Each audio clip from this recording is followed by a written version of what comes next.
여들톡 들으면서 나도 팟캐스트 한번 해볼까? 라고 생각해본 톡토로들 계신가요? 어렵지 않습니다. 스포티파이 for 팟캐스터와 함께라면 누구나 팟캐스트를 제작하고 발행할 수 있어요. 스마트폰 앱으로 녹음과 간단한 편집이 가능하고요. RSS 피드를 통해 애플 팟캐스트나 구글 팟캐스트로 내보내는 것도 한 번에 됩니다. 이제 여러분의 이야기를 시작해보세요. 여들톡처럼. 스포티파이 for 팟캐스터가 여러분을 도와줄 거예요. 지금 바로 스포티파이 for 팟캐스터를 앱스토어에서 다운받고 시작해보세요. 심지어 무료입니다.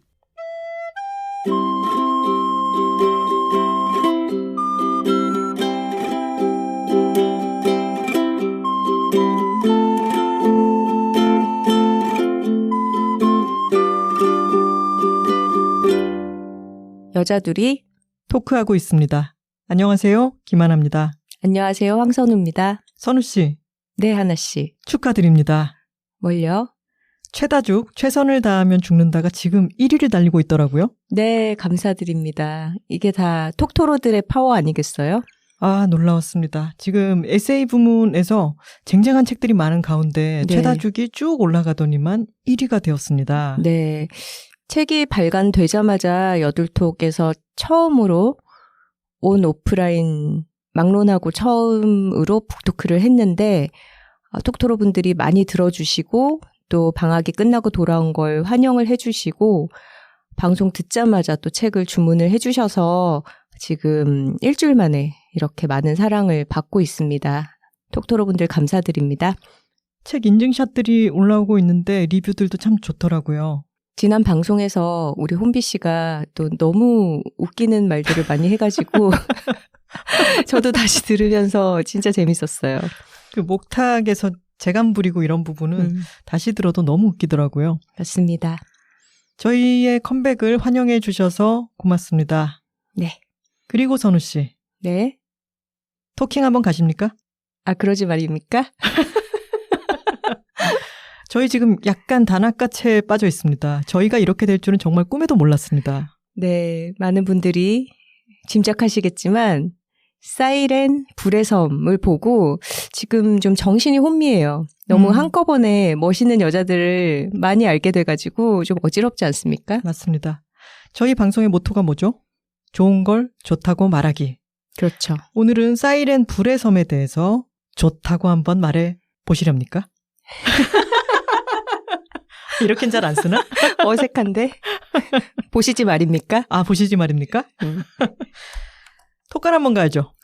아, 여, 둘, 톡토로 톡토로 톡! 파워. 파워. 파워. 파워지 말입니다.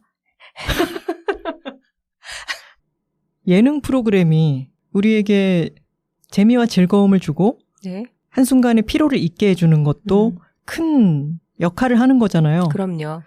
근데 때때로 정말 시대의 공기를 바꾸어 놓는 그런 예능 프로그램이 탄생하곤 합니다. 아, 맞아요. 시대의 공기를 바꿔놓기도 하고 시대가 변했다라는 걸 반영하기도 하는 것 같아요. 증명하기도 하는. 네. 바로 사이렌 불의 섬이 저희는 그런 역할을 너무 충실히 잘 해냈다고 생각하고 실제로 또 너무 짜릿하게 몰입해서 본 예능 프로그램이기도 하기 때문에 즐겁게 이야기할 수 있을 것 같습니다. 맞습니다. 이 프로그램이 여둘톡의 취향일 것이다라는 거를 톡토로들이 너무 빠르게 간파를 했어요. 그래서 처음 방송이 나왔을 때 저는 여행 중이었고 하나 씨는 한국에 있었고 저희 둘 다 방학 기간이었죠. 그랬는데 저희한테 직접 댓글이나 멘션으로 여둘톡 빨리 방학 끝나면 사이렌을 다뤄주세요. 이런 요청들이 굉장히 많이 들어오더라고요. 그 다른 어떤 컨텐츠들, 영화나 뭐 드라마 때보다 훨씬 더 강력했던 것 같아요. 맞습니다. 그래서 선우 씨가 오면 이걸 같이 봐야겠구나라는 생각은 하고 있었는데 네. 또 같이 봐야 재밌잖아요. 그렇죠. 그래서 안 보고 있다가 이제 내일이면 선우 씨가 도착할 날인데 트위터가 아주 시끌벅적하니까 어떤 느낌인지만 한번 볼까 싶어서 제가 저녁 무렵에 혼자 1편을 틀었다가 그날 새벽까지 5편까지 다 보고 끊을 수가 없어서 그걸 다 보고 난 뒤에 공항에 마중을 나갔었어요. 그리고 제가 도착하고 나서 그 다음 날인가 우리 같이 봤잖아요. 그때가 혼비 씨랑 같이 녹음을 끝내고 아, 맞다. 우리 녹음 잘 끝냈다. 그럼 우리 사이렌을 보자 해서 저는 두 번째 본 거였죠. 그렇죠. 선우 씨는 같이 보고 그때가 6월 4일이었고 6월 6일에 6편부터 10편까지가 오픈이 되었습니다. 네. 그래서 6월 6일 4시를 기다려서 이번에는 선우 씨와 함께 처음부터 6화부터 10화까지를 함께 본 거죠. 그렇죠. 저희가 방학 기간을 가진 동안 여러 좋은 콘텐츠들을 많이 보기도 했습니다. 뭐 영화를 볼 때도 있고 공연을 볼 때도 있고 할 이야기들도 많이 쌓이겠죠. 근데 처음에는 여들톡을 안 하고 있으니까 이거 그냥 보기만 하면 되는 거잖아. 여기서 어느 포인트를 얘기해야 할지를 기억하려고 애쓰고 메모하고 또 다시 한번 관람을 하러 가고 이런 게 없이 그냥 즐기기만 하면 된다는 게 좀 후련하게 느껴지기도 했었어요. 아쉬움과 후련함이 같이 있었는데 맞아요. 사이렌의 경우에는 우리가 팟캐스트를 하는 기간에 보고 톡토로들이랑 같이 수다 떨 수 있다는 게 너무 좋아요. 그러니까요. 사이렌 불의 섬은 아주 커다란 무인도에 6개 직군의 전문 인력 여성들이 4명씩 팀을 이뤄 들어가서 각자의 기지를 가지고 거기에서 서로 전투를 벌여서 기지를 뺏는 그런 야생 서바이벌 프로그램입니다. 어떤 면에서는 저희가 소개한 적이 있는 피지컬백을 연상시키기도 하는데요. 피지컬백은 모든 사람들이 개인으로서 그리고 또 상금이 아주 많이 걸려 있었기 때문에 몸으로 하는 상금 쟁탈전 같은 느낌이 있었고 모든 것이 스튜디오 안에서 벌어졌잖아요. 맞아요. 그런데 이 사이렌은 섬에서 벌어지는 야생 서바이벌이기 때문에 느낌이 많이 다르고 또 중요하게 다른 차이점은 선우 씨가 얘기한 것처럼 팀마다 각 직업 특성이 잘 드러난다는 게 이 프로그램을 차별화시키죠. 맞습니다. 피지컬백이 굉장히 잘 고안된 세트장에서 또 출연자들의 땀을 아주 클로즈업해서 좋은 조명 아래 보여주는 그런 약간의 인공미가 있는 프로그램이었다면 사이렌은 진짜 처음 시작할 때부터 진흙 뻘에서 여자들이 뒹굴면서 그냥 옷도 다 버리고 머리카락 얼굴 할 거 없이 다 진흙을 묻히고 시작을 하죠. 그리고 끝까지 그게 유지가 되고요. 맞아요. 그 점이 정말 이 프로그램의 차별점이고 매력인 것 같아요. 그 매력에는 왜 요즘 예능들을 보면은 뭐 외국에 나가서 어디를 찾아간다 이런 걸 할 때 앱을 자유자재로 쓰고 디지털 기기들이 많이 등장하고 SNS를 활용하기도 하잖아요. 그렇죠. 근데 이것은 거의 정반대의 길이죠. 아까 갯벌을 통해서 이 섬에 진입하게 되는데 1km 정도를 이제 걸어가잖아요. 그렇게 해서 도착한 곳에서 지령을 뭘로 주죠? 공중전화가 띠링띠링 울리는 걸로 주죠. 공중전화를 받으면은 뭘 어떻게 해라 지령이 나오는데 정말 이것은 유선의 세계입니다. 맞아요. 그리고 종이로 편지로 전달을 할 때도 있고 맞아요. 그래서 이게 커다란 섬에서 벌어지는 어떤 게임처럼 느껴지는데 이게 컴퓨터 게임이라기보다는 제가 어릴 때부터 좋아한 어떤 보드게임? 보드게임을 인간들이 플레이어가 되어서 수행을 하고 있다? 이런 게 구성이나 디자인적으로 많이 느껴집니다. 그런 아날로그한 매력이 있죠. 맞아요. 그런 오래된 보드게임, 장기라든가 체스 같은 것들도 전쟁을 압축시켜 놓은 그런 보드게임의 원조들이잖아요. 이 사이렌에서는 아레나전이라는 게 있고 기지전이라는 게 있습니다. 네. 아레나전은 거기에 만들어져 있는 커다란 원형 경기장인 아레나에서 각 팀마다 개인이 될 수도 있고 팀전이 될 수도 있고 서로 맞붙어서 어떤 베네핏을 획득하는 그런 게임이 있고 네, 대체로 좀 힘을 사용해야 되는 맞아요. 그런 경기들이 열리죠. 그리고 하루에 한 번씩 기지전이라는 게 있습니다. 기지전은 다른 팀의 기지를 뺏는 거죠. 점령하는 거죠. 불시에 사이렌이 울리면 본인들의 기지를 방어를 하면서 상대방의 기지를 습격해서 그 팀의 깃발을 뺏어오면 그 기지를 점령할 수가 있는 거죠. 그리고 점령을 당한 팀은 탈락이 됩니다. 맞습니다. 이쯤에서 각 직업군을 소개를 드려야겠죠. 군인팀이 있고요. 스턴트 우먼 팀이 있습니다. 운동팀이 있고요. 소방팀, 경찰팀, 그리고 경호원 팀이 있습니다. 각 팀이 소개될 때 저는 그것도 너무 좋았어요. 자료 영상? 네. 근데 그 전에 사이렌 불의 섬이 나오고 나서 아름답지만 위험한 여자라고 하는 자막이 뜨고 이제 사이렌이라고 하는 제목도 언급하고 가야겠네요. 그렇죠. 사이렌이라고 하면 이제 우리가 뭐 경계 경보로 많이 알고 있는데 원래 어원 자체가 그리스 신화의 세이렌이죠.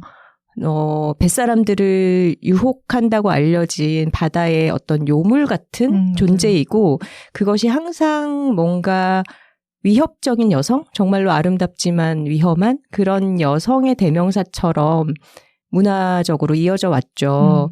근데 이 사이렌은 마치 박찬욱 감독이 아가씨라는 영화를 통해서 오염된 아가씨라는 단어를 복권시켜 줬다라고 평가받는 것처럼 사이렌이라는 단어가 어떤 바다에서의 주인공? 항상 모험을 하고 뭔가 경제활동을 하는 것은 남자들이고 여자는 거기에서 멀리해야 될 존재, 위협적인 존재로 여겨졌다면 이 사이렌은 그 의미를 좀 뒤집어 버립니다. 사이렌을 듣고 움직이는 것도 여자들이고 활약을 하고 모험을 하는 것도 여자들인 거죠. 그게 너무나 통쾌한 지점입니다. 신화에서 악녀였던 메데이아라든가 그런 괴물로 나오는 뭐 고르곤, 메두사 이런 존재들을 다르게 재해석하는 게 활발히 일어나는 것처럼 사이렌도 이 아름답지만 위험한 여자들 각 직업에서 그 직업의 명예를 걸고 때로는 목숨을 걸고 일을 하고 있는 여자들이 치열하게 다투는 몸으로 다투는 것을 보여주는 것만으로도 와 이건 정말 엄청난 쾌감의 영역이었어요. 맞아요. 그리고 그런 얘기들이 종종 나오거든요. 우리는 몸을 무기로 삼아야 돼. 우리가 믿을 건 몸뚱이밖에 없잖아. 이런 식의 얘기를 하는데 이런 얘기를 여성들이 사용할 때는 여자들이 정말로 그렇게 뭐 미인계니 뭐니를 이용을 한다는 게 아니라 그런 식으로 많이 취급받아 왔잖아요. 여자들이 몸을 하나 믿고 뭔가를 한다라고 하면 마치 그거를 성적인 매력을 안 좋은 방식으로 활용해서 이득을 취하려는 것처럼 취급을 받아왔는데 그게 아니라 정말 자신의 힘과 완력과 어떤 육체의 그런 능력치를 내가 믿고 간다. 이런 식으로 그 말들이 너무나 자연스럽게 사용될 때 진짜 느껴지는 짜릿함이 큽니다. 정말 센 여자들이 가득해요, 여러분. 그리고 피지컬백은 큰 상금이 걸려 있었지만 여기는 상금이 따로 있지 않습니다. 네, 그 이유는 대부분의 출연자들이 공무원이기 때문에 그런 상금을 받아서는 안 되는 거죠. 공무원 법에 저촉이 되는 거죠. 그렇기도 하고 돈이 아닌 명예를 보고 온 사람들인 거죠. 그렇죠. 자신의 직업의 이름을 걸고 온 사람들이었던 거죠. 맞습니다. 근데 이것은 게임이기 때문에 이것이 모든 능력치의 결과라고 볼 수는 없죠. 여러 운도 작용하고 그래서 일찍 탈락하는 팀도 있지만 그것은 이 게임 안에서의 일이고 각 직군이 가지고 있는 그 직업의 특성과 각자의 강함 같은 것을 모든 면면을 잘 보여주는 데 집중을 했어요. 이 맞아요. 프로그램이. 그래서 뭐 여기서의 순위가 정말로 우리가 어렸을 때 그런 소년 잡지에서 보던 것처럼 티라노사우루스랑 뭐랑 라이거랑 싸우면 그렇게 순위를 매겨요. 그러니까 누가 이기냐, 누가 네. 짱 세냐 뭐 이렇게 직군을 줄 세우기를 하는 의미는 절대 아니고요. 다만 어떤 직업에서 단련된 이 사람들의 어떤 프로페셔널한 그 태도가 이 서바이벌 게임에도 너무나 극명하게 묻어나요. 근데 그것을 보는 것은 너무나 즐겁습니다. 예를 들면 소방대원들은 늘 출동 명령을 받고 돌격을 해야 되잖아요. 그러니까 항상 뛰쳐나가고 항상 뭔가 액션을 바로바로 취하죠. 그리고 스턴트 우먼들도 비슷해요. 슛 사인이 들어가면 바로 몸을 움직여야 되기 때문에 굉장히 도전적이고 적극적입니다. 그에 비해서 경찰팀 같은 경우에는 굉장히 안전을 추구하고 어디 가나 수사를 하고 있죠. 이런 정보를 들었는데 이렇게 선배라는 말을 쓰는 거는 경호팀밖에 없었어. 그러니까 이 얘기를 한 건 경호팀이야. 뭐 이런 식으로. 근데 그 말 하잖아요. 약간 현타 온 듯이 우리 왜 여기서 수사를 하고 있냐. 근데 그 직업 특성이 경찰은 이 섬에 기지들이 어떻게 있는지 지형이 어떤지를 정찰을 돌잖아요. 오자마자부터.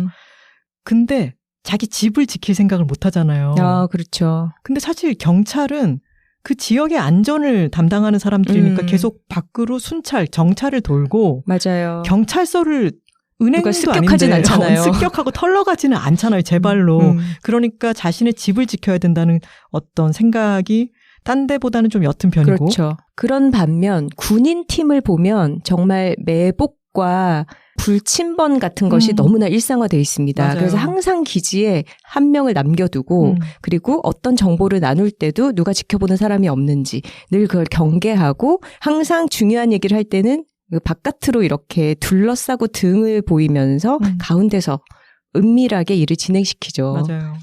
맨 처음에 이 각 직업군을 소개할 때 소방관들은 불타는 집 안에 들어가 있는 모습이라든가 경찰들은 출동하는 거, 경호원들은 경호대회, 그거 너무 멋있지 않았어요? 맞아요. VIP가 이동하는데 어떤 괴한이 나타났을 때 그것을 어떻게 퇴치하는가. 제압하는 그런 대회 장면, 운동선수들은 각자 국가대표니까 실제로 시합에 참여하는 장면, 스턴트팀은 영화에서 실제로 액션을 해서 막 빌딩에서 뛰어내리고 와이어 달고 날고 자동차에 부딪혀서 막 날아가고 이런 장면들을 보여주는데 그것만으로도 와, 굉장한 사람들이다라고 하는 게 느껴지죠. 이 연출이 참 저희는 탐복을 거듭하면서 봤습니다. 네, 이은경 PD라는 여성 연출가고 메인 작가분도 그리고 대부분의 작가진도 다 여성들이죠. 네, 최진아 작가가 메인 작가고 그리고 작가 이름이 7명이 나오던데 다 여성분이 아닐까라는 생각이 들었습니다. 왜 피지컬백 끝날 때마다 너무 결정적인 장면에서 끝나서 제가 늘 외쳤던 게 장옥이였잖아요. PD님 이름. 네, 그 이름 까먹지도 않아. 근데 이 결정적인 장면에서 탁 끊기면 바로 연출 장옥이가 떴기 때문에 장옥이를 늘 외쳤었는데 이번에는 이은경이 바로 뜨진 않죠. 맞아요. 하지만 매번 끝날 때마다 이은경을 목 놓아 부르게 됩니다. 어떻게 여기서 끝내? 이런 느낌으로요. 굉장히 절묘한 지점에서 편집점을 잡고 그래서 다음 회를 이어서 보지 않을 수가 없죠. 근데 처음부터 정말 너무 놀랍죠.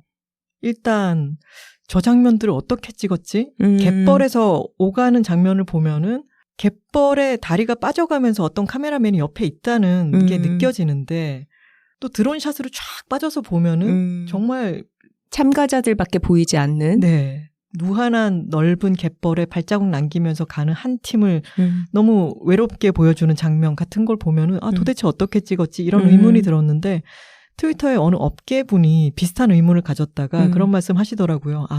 나중에 위쪽에서 찍을 때는 CG로 지웠다고 한다. 근데 그렇게 어떻게 찍었지? 궁금해지는 장면들이 너무 많아요. 맞아요. 근데 이은경 PD가 나영석 PD 유튜브에 나와서 했던 얘기를 들어봤더니 거치 카메라, 왜 청테이프로 붙여가지고 이렇게 이곳저곳에 설치해두는 그런 거치 카메라만 354대. 그리고 카메라 감독님만 60명이 있었다고 하죠. 맞아요. 엔드 크레딧 올라갈 때 보면은 촬영하고서 이름이 정말 끝나지 않아요. 예전에 왜 우리 팟캐스트 3화 때였나 2번 녹음을 하는 바람에 제가 소스가 2개가 되니까 편집할 때 너무 힘들어 했던 적이 맞아요. 있었는데 소스가 단 2개만이라도 정신이 하나도 없는데 354개의 거치 카메라와 60명의 카메라 감독님이 찍는 영상과 드론, 스파이더캠, 레이싱 드론 그리고 각 참가자들마다 몸에 달고 있는 24개의 카메라가 또 있죠. 맞아요. 아니 지금 이 숫자만 놓고 봐도 이걸 어떻게 다 볼 것이며 그러면 푸티지라고 하는 게 길이가 어마어마하잖아요. 제작 기간이 이 촬영이 결정되고 나서부터 섭외하고 촬영 진행하고 편집까지 1년 3개월이 걸렸다고 하는데 정말 그렇게 공을 많이 들인 티가 나는 것 같아요. 그리고 스케일이 엄청 크죠.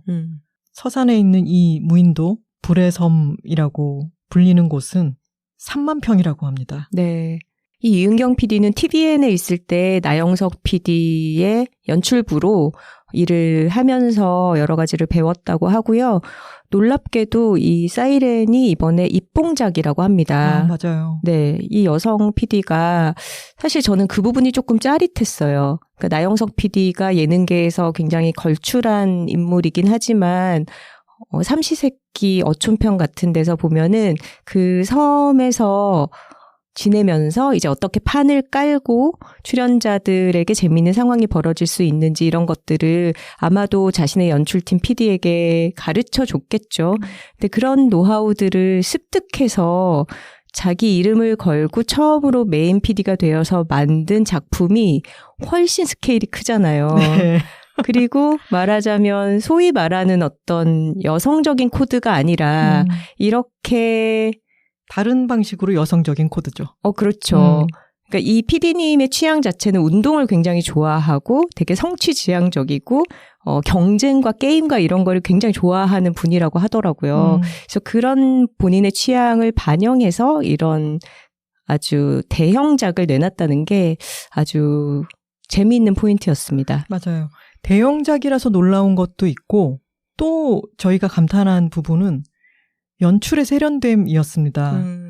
보통 우리나라 예능에서 뭐 자막을 너무 장난스럽게 쓴다거나 별것 아닌 장면을 계속 리플레이해서 보여준다거나 좀 설명이 많죠. 맞아요. 좀 번잡스럽게 느껴질 때가 많은데 사이렌은 편집으로만 거의 대부분의 것을 해결을 하죠.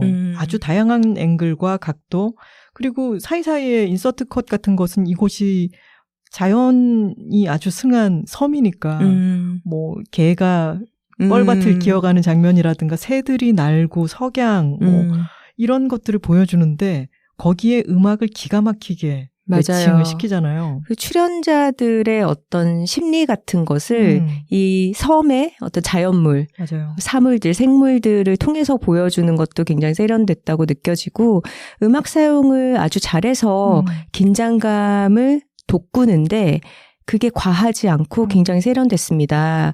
그 여러분들 사이렌이 울리고 나서 약간 신경을 긁는 것 같은 바이올린 곡이 나오잖아요. 근데 그게 생쌍의 죽음의 무도인데 정말 김연아 선수 이후로 죽음의 무도를 정말 가장 잘 사용한 케이스가 아닌가 싶습니다. 김연아 선수도 아름답지만 위험한 여자죠. 그렇죠. 강한 여자죠. 그리고 음악들이 좀 현을 많이 사용하더라고요. 클래식 악기건 아니면 현대 악기건 뭐 바이올린이나 기타 소리 같은 걸 많이 써서 그렇게 서스펜스를 주는 게 통일감이 있고 굉장히 좀 안정적이었어요. 죽음의 무도 앞에 그 인상적인 부분이 이렇게 신경을 긁듯이 나오다가 음악이 확 터져 나올 때 카메라가 확 따라가면서 뭐 아니면 드론으로 앵글이 확 넓어지면서 팀원들이 숲속을 막 달려가는 장면 이런 게 나오면 그 카타르시스가 엄청났습니다. 뮤직비디오 같았어요. 약간 심박을 뛰게 만들죠. 맞아요. 그리고 어떤 좀 재미있는 장면 같은 게 나올 때도 다른 예능에서는 좀 뿡짝뿡짝하는 좀 익살스러운 음악들을 하지만 그것도 관습적인 사용이죠. 그렇죠. 그런 음악을 쓰는 게 아니라 위트가 있는 세련된 음악을 씁니다. 맞아요. 그래서 저희가 나중에 크레딧이 올라갈 때 봤더니 거의 맨 마지막에 음악 담당이 CC 크루라고 하는 팀인지에서 담당을 한 것 같은데 정말 사용을 잘한 것 같다 싶었습니다. 네. 친구들이랑 최근에 만나서는 다들 사이렌에서 누구 응원해? 누가 제일 좋아? 이런 얘기를 자연스럽게 나눴던 것 같아요. 맞아요. 저희 둘의 원픽은 같습니다. 소방팀. 현아 언니! 호칭을 여기 출연하는 24명의 분들을 어떤 분은 뭐 강은미 중사라고 얘기해야 되고 어떤 분은 김성현 선수라고 얘기해야 되고 어떻게 호칭해야 될지 뭐 스턴트 팀이라든가 경호팀은 어떤 직급이 있는 게 또 아니니까 그렇죠. 부르기가 어려운데 여기 자막들이 나오잖아요. 누가 무슨 말을 한다 이렇게 할 때 성을 떼고 나올 때도 있고 뭐 현선 이렇게 나올 때도 있으니까 저희도 성을 붙이거나 떼고 뒤에는 모두 C로 통일하도록 하겠습니다. 네, 하지만 단 한 사람의 예외가 있습니다. 소방팀 리더 김현아 씨의 경우에는 현아 언니라고 부르도록 하겠습니다. 그럼요. 모두에게 현아 언니로 통칭이 되고 그 존재감이나 리더십이나 활약이 언니라는 말이 절로 나올 수밖에 없어요. 맞아요. 이분은 약간 서바이벌계의 허니제이 같은 분입니다. 허니제이도 당시에 잘 봐 언니들 싸움이다 이런 명언을 남겼잖아요. 맞아요. 근데 그때 그 언니라고 하는 말은 태산 같은 느낌이 있지 않았나요? 그럼요. 우리 꼬마들아 후배들아 잘 봐둬라. 이것은 승부를 떠나서 니네가 봐야만 할 어떤 큰 대전이다라고 하는 스케일을 주잖아요. 맞아요. 우리 현아 언니께서는 이 언니라고 하는 말이 늘 그런 식으로 쓰여왔잖아요. 언니가 너무 믿음직하고 정말 일을 잘하고 리더십이 있고 이럴 때는 큰형님 같은 이런 말을 많이들 썼었는데 관습적으로 그렇죠. 언니라고 하는 말 자체로 아까 선우 씨가 얘기한 것처럼 박찬욱 감독의 아가씨가 그 이전의 아가씨라고 하는 말의 뉘앙스를 바꿔놓은 것처럼 언니라고 하는 말에 이런 태산 같음을 더했죠. 맞아요. 그리고 그것은 이 사람이 하는 말도 있지만 행동이 맞아요. 모든 거를 보여줬던 것 같아요. 현아 언니는 항상 가장 선봉에 서 있죠. 공격을 언니가 할 때, 갈게. 언니가 갈게. 그렇죠. 공격을 할 때뿐만이 아니라 어떤 굳은 일을 할 때도 심지어는 팀원들에게 볶음밥을 볶아줄 때도 막내를 절대 시키지 않고요. 자신의 양손으로 이렇게 밥을 볶아줍니다. 그러면서 언니가 가볼게. 언니가 할게. 언니가 갔다 왔어. 이런 것들이 언니라는 말이 너무나 멋있다라는 거를 정말 가슴이 벅차게 만들고 근데 똑같은 상황에서 만약에 오빠라고 생각해 보세요. 느끼하죠. 구려지죠. 맞아요. 오빠가 해줄게. 오빠가 해봤는데 좀 아닌 것 같아요. 맞아요. 이 멋있으면 다 언니라는 책도 있지 않습니까? 그럼요. 네. 좋은 책이더라고요. 정말 이 멋진 언니상을 저희에게 보여줬기 때문에 특별히 현아 언니는 현아 언니라고 부르고 다른 분들은 씨라고 호칭하겠습니다. 네, 성현 언니는요? 성현 언니는 성현 씨죠. 네, 알겠습니다. 굉장히 단호하시네요. 성현 씨는 세 보이지만 마음 여린 분이야. 그럼요. 네. 속눈썹도 길고. 네, 그러면 현아 언니와 다른 분들의 호칭은 씨로 지칭하겠습니다. 저희가 갑자기 현아 언니 예찬을 마구 했는데 이 서바이벌이 6개의 팀의 대전으로 이루어지지만 우리가 몰입해서 시청자들이 보려면 어떤 서사가 만들어지기도 하고 그리고 연출팀이 그 서사를 부여하고 끌어가기도 합니다. 이걸 보다 보면요. 소방팀에게 마음이 기울어지곤 하죠. 저희는 그랬어요. 물론 다른 팀을 더 응원하면서 중심에 놓고 보신 분들도 있겠지만 제가 느끼기에는 이거는 정말 시나리오를 쓰려고 해도 좀 억지스럽지 않나라고 싶을 정도로 그러니까 보통 어떤 서사 구조에서 보면 중심 인물이 있고 그 중심 인물에 반하는 이제 뭐 프로타고니스트, 안타고니스트 이렇게 표현을 하잖아요. 그 약간 대결하는 구도에 있는 상대 인물이 있다라고 할 때 그게 정말 사이렌에서는 소방팀과 군인팀이 네. 그 구도를 너무 완벽하게 세우지 않았나 싶어요.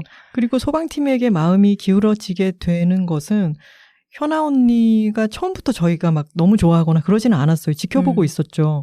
근데 나무에서 떨어지는 장면이 있잖아요. 뭔가 나서서 주도적으로 하다가 떨어지고 이게 큰 위기가 됐는데 등을 다치죠. 네, 거기서 아레나전이 벌어지고 또 의리의 돌쇠 캐릭터 같은 정민선 씨. 정민선 씨가 도끼질을 하면서 끝까지 그것을 다 장작패기를 해서 이 팀의 위기 상황을 어떻게든 구해내려고 애쓰는 그렇죠. 장면. 내 뒤로 하나도 안 가게 하겠다. 네. 이런 명언을. 또 불의 섬이니까 불을 피우는 게 있었고 또 불을 끄는 게 있죠. 야, 그걸 정말 몇 번이나 반복을 시키더라고요. 네, 불을 끄는 데는 소방관들이 특화되어 있지만 너무 재밌었던 장면은 불을 피우는 데는 군인들이 잘 피우고 맞아요. 소방관들은 불을 못 피워서 쩔쩔매잖아요. 근데 거기서 궁시렁거리는 거 들으셨어요? 불 피우기가 이렇게 힘든데 산불은 어떻게 그렇게 나냐. 그리고 나중에는 소방팀이 뭔가를 잘해서 부상으로 받는 게 버너인데 버너를 받고 막 너무 좋아하잖아요. 불 피우기가 너무 힘드니까. 근데 소방관들이 버너를 받고 좋아한다는 게 너무 재밌지 않나요? 맞아요. 그리고 현아 언니가 이런 말 하잖아요. 아유, 불을 맨날 꺼보기만 했지 펴보질 않아서 어떻게 피는지를 모르겠어. 그 전라도 사투리 억양이 너무 매력적이지 않습니까? 다시 자꾸만 또 이 현아 언니 예찬으로 가게 되는데 이분의 키는 177cm이고 제작 발표 때 리더들이 다 모여가지고 격려를 하는 장면이 있는데 네. 현아 언니가 옆으로 딱 돌더니만 카메라를 보면서 싹 웃으면서 격려를 하죠. 앙큼쟁이기도 합니다. 아주 곱슬곱슬한 머리에 여러 능력을 가지고 있는데 이를테면 외교력. 이 기지전을 할 때는 다른 팀과 연합을 할 수 있기 때문에 연합을 청하러 가는 것, 그리고 갑자기 맞닥뜨린 곳과 임기응변으로 한 팀을 맺어가지고 다른 곳을 치러 간다든가. 맞아요. 그리고 팀장으로서 정말 좋은 능력치가 판단이 정말 빨라요. 맞아요. 근데 그 얘기를 하더라고요. 정말 그런 현장에 출동했을 때 빠르게 판단해서 행동해야 되기 때문에 그게 습관이 되어 있다라고. 그리고 이분의 매력을 더해주는 것이 바로 그 전라도 그루브죠. 기지전을 할 때는 그 팀의 기지를 함락시키기 위해서 기지의 그 깃발을 뽑는 것도 있지만 팀 깃발. 네, 각 개인마다 등에 깃발을 차고 뛰어다니잖아요. 맞아요. 이게 6탄전이 되면서 서로 타격을 하거나 상대방에게 어떤 상해를 입히면 안 되기 때문에 등에 메고 있는 자신의 개인 깃발을 뽑는 것으로 이 사람이 게임에서 탈락이 되는 것을 규칙으로 정해놨습니다. 근데 현아 언니가 그 깃발을 뽑혔을 때 그런 말을 하죠. 그러다가 퐁 뽑아본 거예요. 뽑혀본 거였나? 이렇게 얘기하는데 맞아요. 너무 그 전라도 그루브가 좋은 거예요. 아주 매력이 터지는 사람이었는데 저희가 너무 편파적으로 얘기를 하면 안 되니까. 다른 팀장들도 각자 굉장히 리더십의 스타일이 달랐죠. 예를 들면 저는 기억에 남았던 장면이 경호팀의 팀장 수련 씨. 수련 씨 같은 경우에는 경호팀이 워낙에 이제 자신의 존재를 좀 드러내면 안 되잖아요. 그러니까 전체적으로 좀 조용하고 차분하게 뭔가를 하는 특성이 있었는데 이제 팀원들이 정찰을 나간 사이에 조용하게 분석에 들어가더라고요. 그러니까 기지들의 위치를 그려놓고 이 팀과 이 팀은 서로 거리가 멀고 여기랑 여기는 너무 가깝고 그렇기 때문에 우리가 취할 수 있는 방법은 지금 이 팀이랑 연합을 구성하는 것밖에 없다. 이런 결론을 딱 내더라고요. 그 장면이 네, 너무나 굉장히 지적으로 보이고 되게 멋졌습니다. 그 경호팀이 그렇게나 멀리 있는 기지가 되지 않았다면 또 어떤 변수가 생겼을까 이런 궁금증이 생기더라고요. 맞아요. 그리고 운동팀 주장 희정 씨도 너무 매력 있지 않았습니까? 희정 씨가 그 가상의 볶음밥을 볶고 있어요. 맞아요.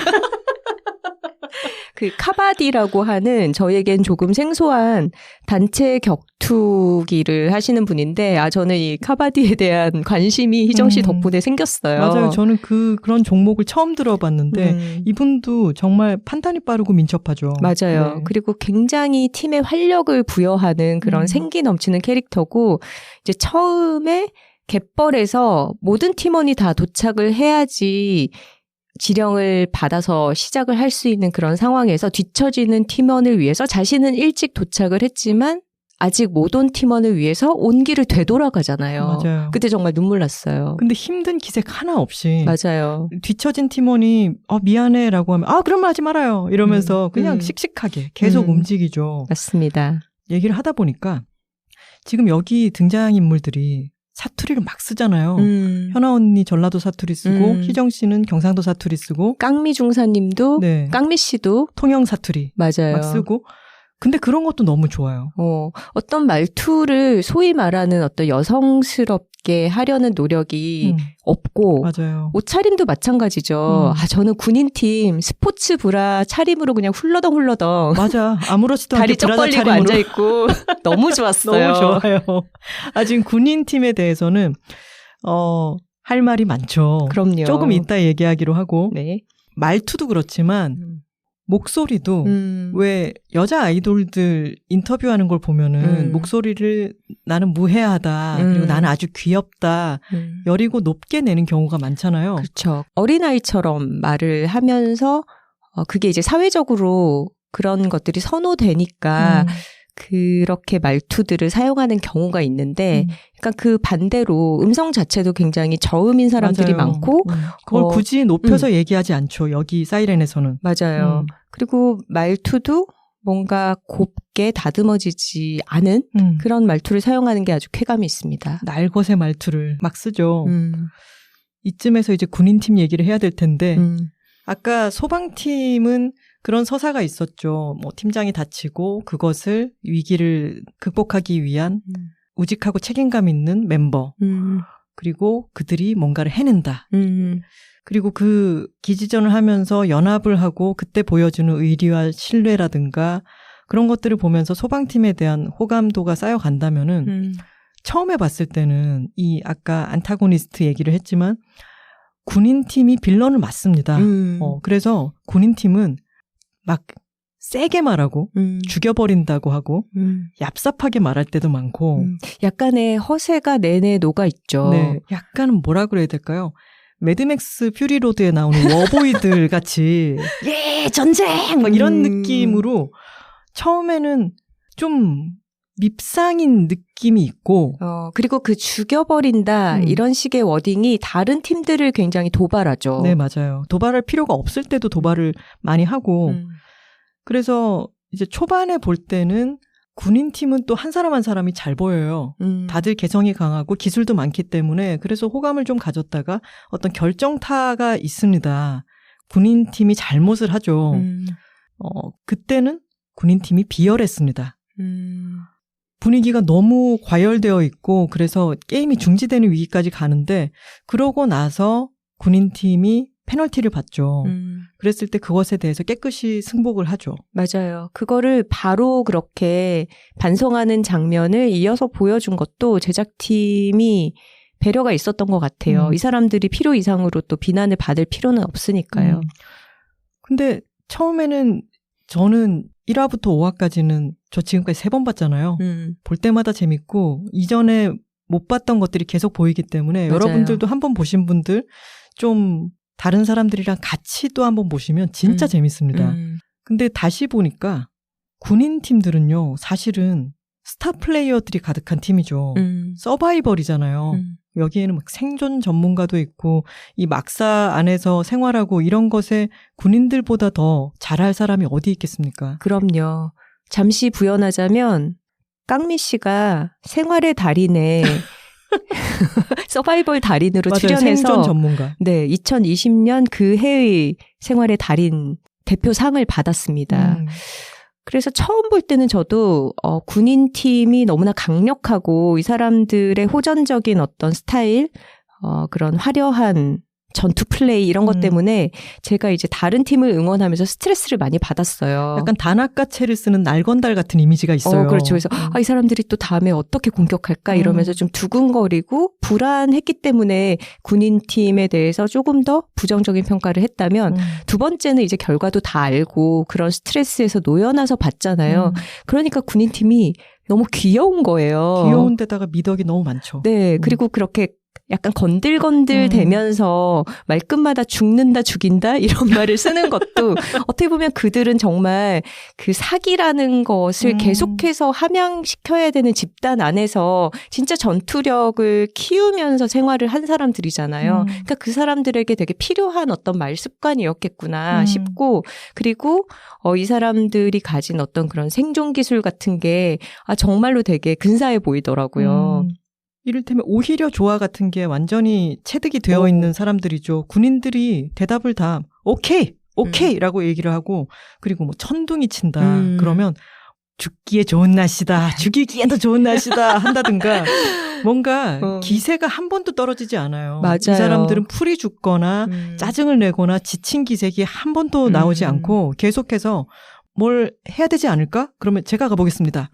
언제나 포기하지 않고 끝까지 해볼 수 있는 걸 다 해봐요. 그렇죠. 그게 너무 몸에 밴 사람들이죠. 네.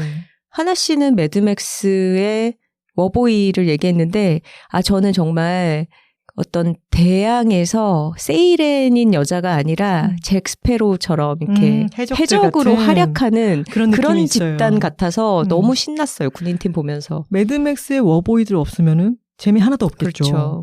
이 사이렌의 군인들 없으면 재미 하나도 없습니다. 맞습니다. 재미없지 말입니다. 그 단아까채도 이 시청자들이 막 그러죠.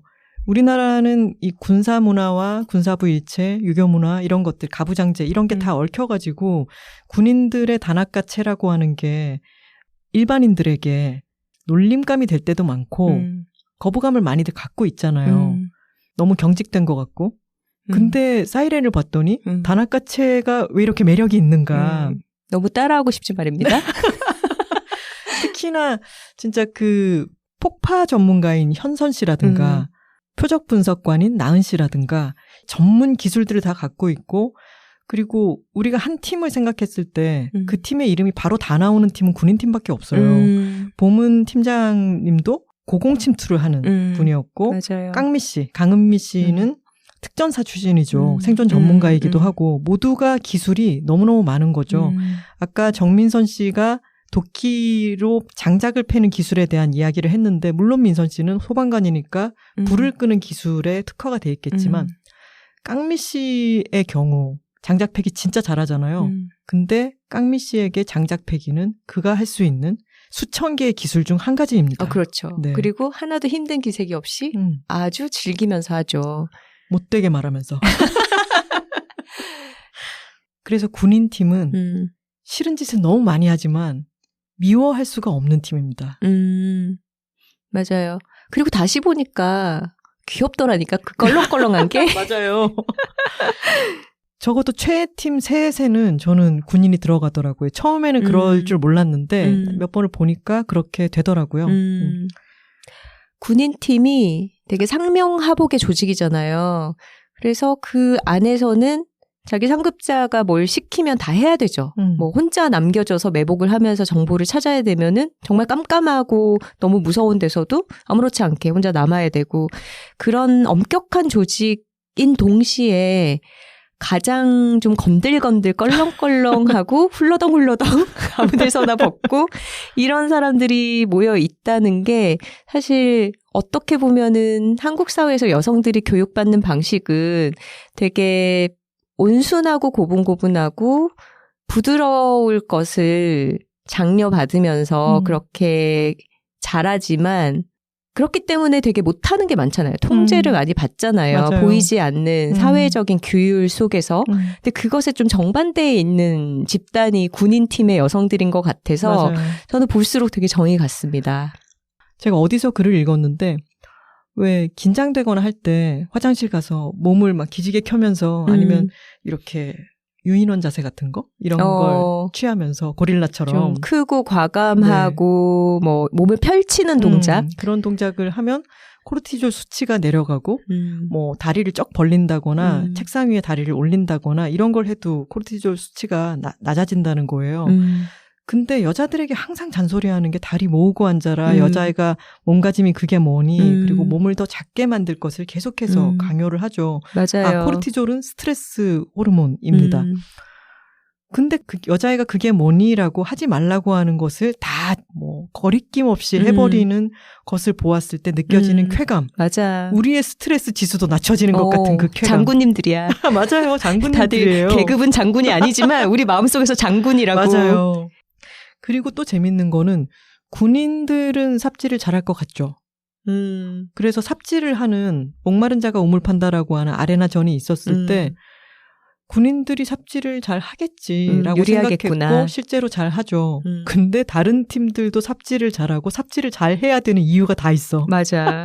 소방팀은 탱크차를 몰기 때문에 탱크차는 너무 무거워서 바퀴가 모래에 빠질 때가 너무 많다. 그래서 늘 해야 되는 게 삽질이다. 그렇죠. 그리고 운동팀 맞아요. 씨름 선수 있어서 모래 다져야 되죠. 카바디? 네, 비치 카바디가 있기 때문에 우리가 직접 모래를 해야 된다. 삽질이 일이다. 그렇죠. 근데 그런 거는 우리가 이 직업 세계에 대해서 몰랐던 부분이잖아요. 아, 이런 것까지 다 해야 되는구나. 몸을 써서 다 해야 되는 직업이구나를 알게 되는 것도 재미있었죠. 맞아요. 그리고 거기서 한 걸음 나아가서 나도 한번 장작 패보고 싶다. 맞아요. 저 한 번도 안 패봤는데 어떻게 보다 보니까 저런 식으로 하면은 힘만 손목 힘만 쓰는 게 아니라 어떤 체중을 실어서 스냅을 이용해서 어떤 반동의 힘을 사용하는 거구나 이런 요령을 보면서 내 몸을 사용해서 저런 행위를 한번 해보고 싶다 이런 욕망이 들더라고요. 저는 불 피워보고 싶어요. 그러니까 네. 그런 것들을 하게끔 어떤 의욕을 불러일으킨다는 점에서도 이 프로그램이 되게 의미가 있는 것 같아요. 그러니까 저는 그런 걸 읽었어요. 여자 어린이들이 있는 집에서는 이 프로그램이 너무 꼭 필요한 프로그램이다. 강추. 진짜 추천할 만하지 않습니까? 맞아요. 여자 어린이들이 핑크 공주 시절을 다 겪잖아요. 우리 톡토로님들도 우리 조카가 너무 공주 옷만 좋아해서 좀 걱정이다 이런 얘기를 하시는데 그거는 그 아이에게 보여지는 어떤 컨텐츠들이 바람직한 재미있는 몰입할 수 있는 어떤 영화든 애니메이션이든 예능이든 모든 것들이 그런 거에 마음이 팔리게끔 어른들이 만들어 놨기 때문이라는 생각이 들거든요. 근데 그랬을 때 이렇게 다양한 직업의 세계를 마치 키자니아 아닙니까? 이 키자니아라고 어린이들이 직업 체험하는 카페가 있어요. 아, 그래요? 네네. 저는 몰랐어요. K 공무원들을 등장시키는 키자니아처럼 12세 이상 관람가거든요. 그러니까 아주 저학년들은 볼 수 없겠지만 뭐 고학년부터 중학생들, 여학생, 여자 어린이가 있는 집에서라면, 여자 청소년들이 있는 집에서라면 이거를 보여주는 것만으로도 그 아이의 인생이 훨씬 넓어지지 않을까요? 저는 그 생각했어요. 제가 어렸을 때 이 프로그램을 봤으면 나도 소방관이 되고 싶어 라든가 나는 뭐 경찰, 군인 뭐가 되고 싶어 이런 생각을 좀 더 다르게 할 수도 있지 않았을까라는 생각이 저도 들었어요. 그러니까요. 왜 아주 오랫동안 우리나라는 특히 남자애가 부엌에 들어가면 뭐가 떨어진다는 둥 이런 얘기가 있었던 문화권이었는데 어느 순간 이후 요리 프로그램들이 많이 나오고 이제는 요리를 하는 게 남자가 요리를 하는 게 이상한 일이 전혀 아니게 됐잖아요. 그럼요. 이거는 최근 한 10년, 20년 사이에 일어난 급격한 변화 아닌가요? 근데 그런 것처럼 요리를 하고 싶은 어떤 남자아이에게 그런 편견을 확 없애주는 것처럼 그렇죠. 여자아이들에게도 네가 몸을 써서 뭔가를 해내는 것을 편견을 싹 걷어주는 무언가가 생긴다면은 저는 이 사이렌은 굉장히 많은 씨앗을 여자아이들에게 뿌려준 여자아이들뿐만이 아니라 우리나라 사람들에게 뿌려준 그런 프로그램일 거라고 믿습니다. 맞습니다. 저는 그리고 그 점이 너무 가슴이 벅찼어요. 이 사람들이 우리가 보기에는 같은 직종에서 일하는 사람들이라서 어떤 공통점으로 묶이지만 이 프로그램 촬영 전에 서로 잘 아는 사이는 아니었던 것 같아요. 뭐 예를 들어서 군인팀의 경우에는 서로 기수 차이가 뭐 10기수씩 나고 현역으로 군 생활할 때 아는 사이도 있었지만 서로 모르고 있기도 했고 근데 전역을 하고 조금 소속감이 없어서 힘들다가 같이 이 4명이 팀을 이루면서 너무나 활기차진 거예요. 그래서 서로 그런 말 하죠. 우리 생활관 때 생각난다. 너무 좋다. 되게 그리웠는데 돌아간 것 같다. 그 시절로 이런 얘기를 하기도 하고 소방팀의 경우에도 사실 뭐 소방서 한 군데에서만 계속 근무를 해서 다른 소방관들을 많이 알지 못했는데 이번 프로그램을 찍으면서 이렇게 서로 알게 돼서 팀을 이뤄서 너무 좋다 이런 얘기를 하거든요. 근데 운동팀도 마찬가지로 종목 자체가 서로 다르기 때문에 어떻게 보면 이 프로그램을 통해서 팀을 이뤘을 텐데 그들이 서로 동료를 이렇게 알게 되고 끈끈하게 그런 얘기도 나오죠. 우리 넷이면 못할 일이 없구나. 그렇게 동료애를 느끼고 팀 안에서 성취감을 느끼고 하는 과정이 너무 내가 대리 체험을 하고 있는 것처럼 그렇게 가슴이 벅차더라고요. 맞아요. 그래서 사이렌 보면서 선우 씨와 저도 그런 얘기 많이 했잖아요. 우리 서바이벌 나가면 우리는 뭘 할 수 있을까? 나는 장작 좀 패보고 싶어. 이런 얘기하고. 네, 저는 사실 굉장히 부차적인 부분인데 계속 출연자들이 뭘 먹는지에 너무 관심이 많았습니다. 볶음밥 해주세요. 거기에 어떤 시스템이 하루 동안 사용한 칼로리를 가지고 맞아요. 돈으로 환전을 해줘요. 그래서 하루에 한 번 상점이 열리는데 그 상점에 가서 필요한 것들을 쇼핑을 합니다. 근데 음식의 종류가 많지 않아요. 쌀과 돼지고기, 토마토, 감자. 근데 그 안에서 만들 수 있는 메뉴 생각하고 있었어요? 그쵸. 저는 좀 아쉬웠어요. 여기에 달걀이라도 좀 더 해주지. 내지는 조금 푸른 채소 같은 게 좀 있었으면 어땠을까. 이런 아쉬움이 들었는데 이 식재료를 가지고 만들어낼 수 있는 최상의 메뉴란 김치찌개, 밥 아니면 김치볶음밥 이 정도인 거죠. 아니면 삼겹살 구워 먹고 김치를 곁들인. 그래서 비슷한 식사를 계속하는데 그 부분이 조금 안타까웠고요. 팀별로 좀 특징이 있어요. 그래서 군인팀 같은 경우에는 우리가 굶더라도 싸움은 아이템빨이다. 좋은 맞아. 도구를 갖춰야 된다. 이러면서 굉장히 경쟁적으로 그 어떤 무기라고 할까요? 도구들을 확보하는데 그 아이템을 보는 것도 너무 재밌어요. 저는 처음 알게 된 물건들이 굉장히 많아요. 뭐 무슨 택티컬 펜, 길리 수트 뭐 이런 거 처음 들어봤거든요. 맞아요. 근데 갖고 싶더라고요. 택티컬 펜. 언제 유리창 깨야 될지 맞아. 모르잖아요. 선우 씨 약간 택티컬 펜 비슷한 거 사은품으로 나가고 있잖아요. 리코더 볼펜. 두 가지 기능이 하나예요. 장르가 너무 다르네요.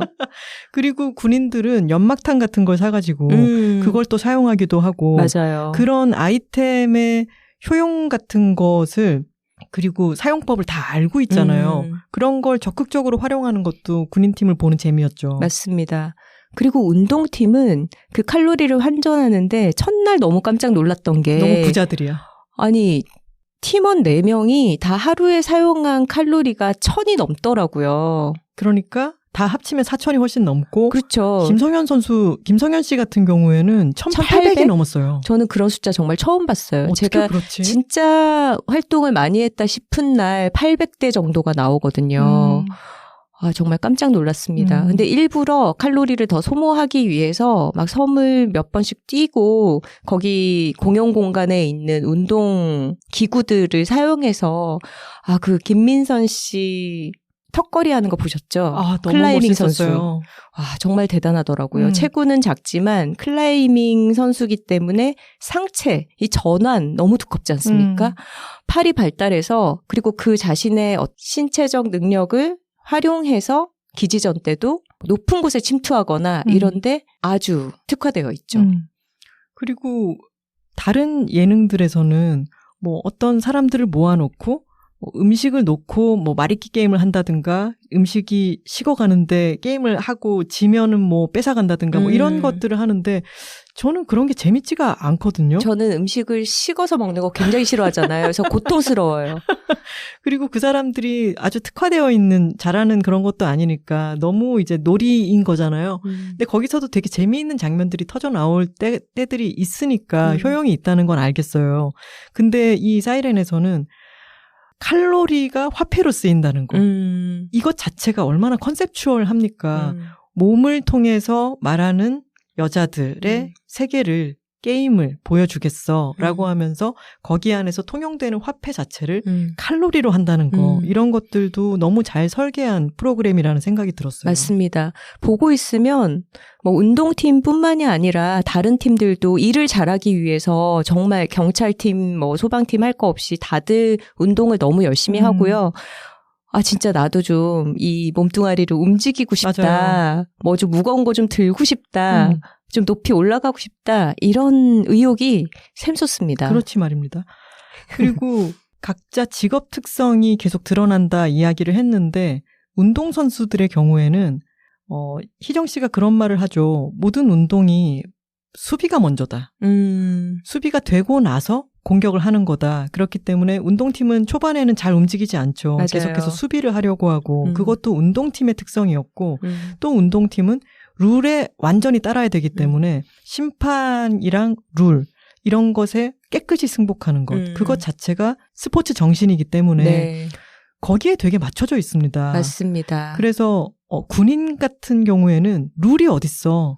전쟁의 윤리가 어딨어. 막 이런 말을 해서 또 시끌시끌 하기도 했는데 룰에 따르는 사람들이 아니죠, 군인은. 말하자면 좀 수단 방법을 가리지 않는 결과를 이뤄내면 된다. 결과로 말을 하는 거다. 이런 정신을 갖고 있는 사람들이죠. 죽고 죽이는 세계에서 전쟁이 났는데 어떻게든 생존하고 살아남고 죽이고 이겨내는 거지라고 하는 게 계속해서 그런 훈련을 하고 있는 직군인 거고 운동선수들은 그게 다르기 때문에 운동선수들이 어떤 팀과 연합을 할까라고 했을 때 약간 소방팀은 의리파입니다. 그 정의라든가 신뢰라든가 이런 것을 중요하게 생각하는 팀이라면은 그리고 소방팀은 사람을 계속해서 구하고 다른 사람의 생명과 재산을 구하기 위해서 자신이 위험한 곳으로 달려드는 사람들이잖아요. 그러니까요. 그러니까 이 사람들의 세계는 또 좀 달라요.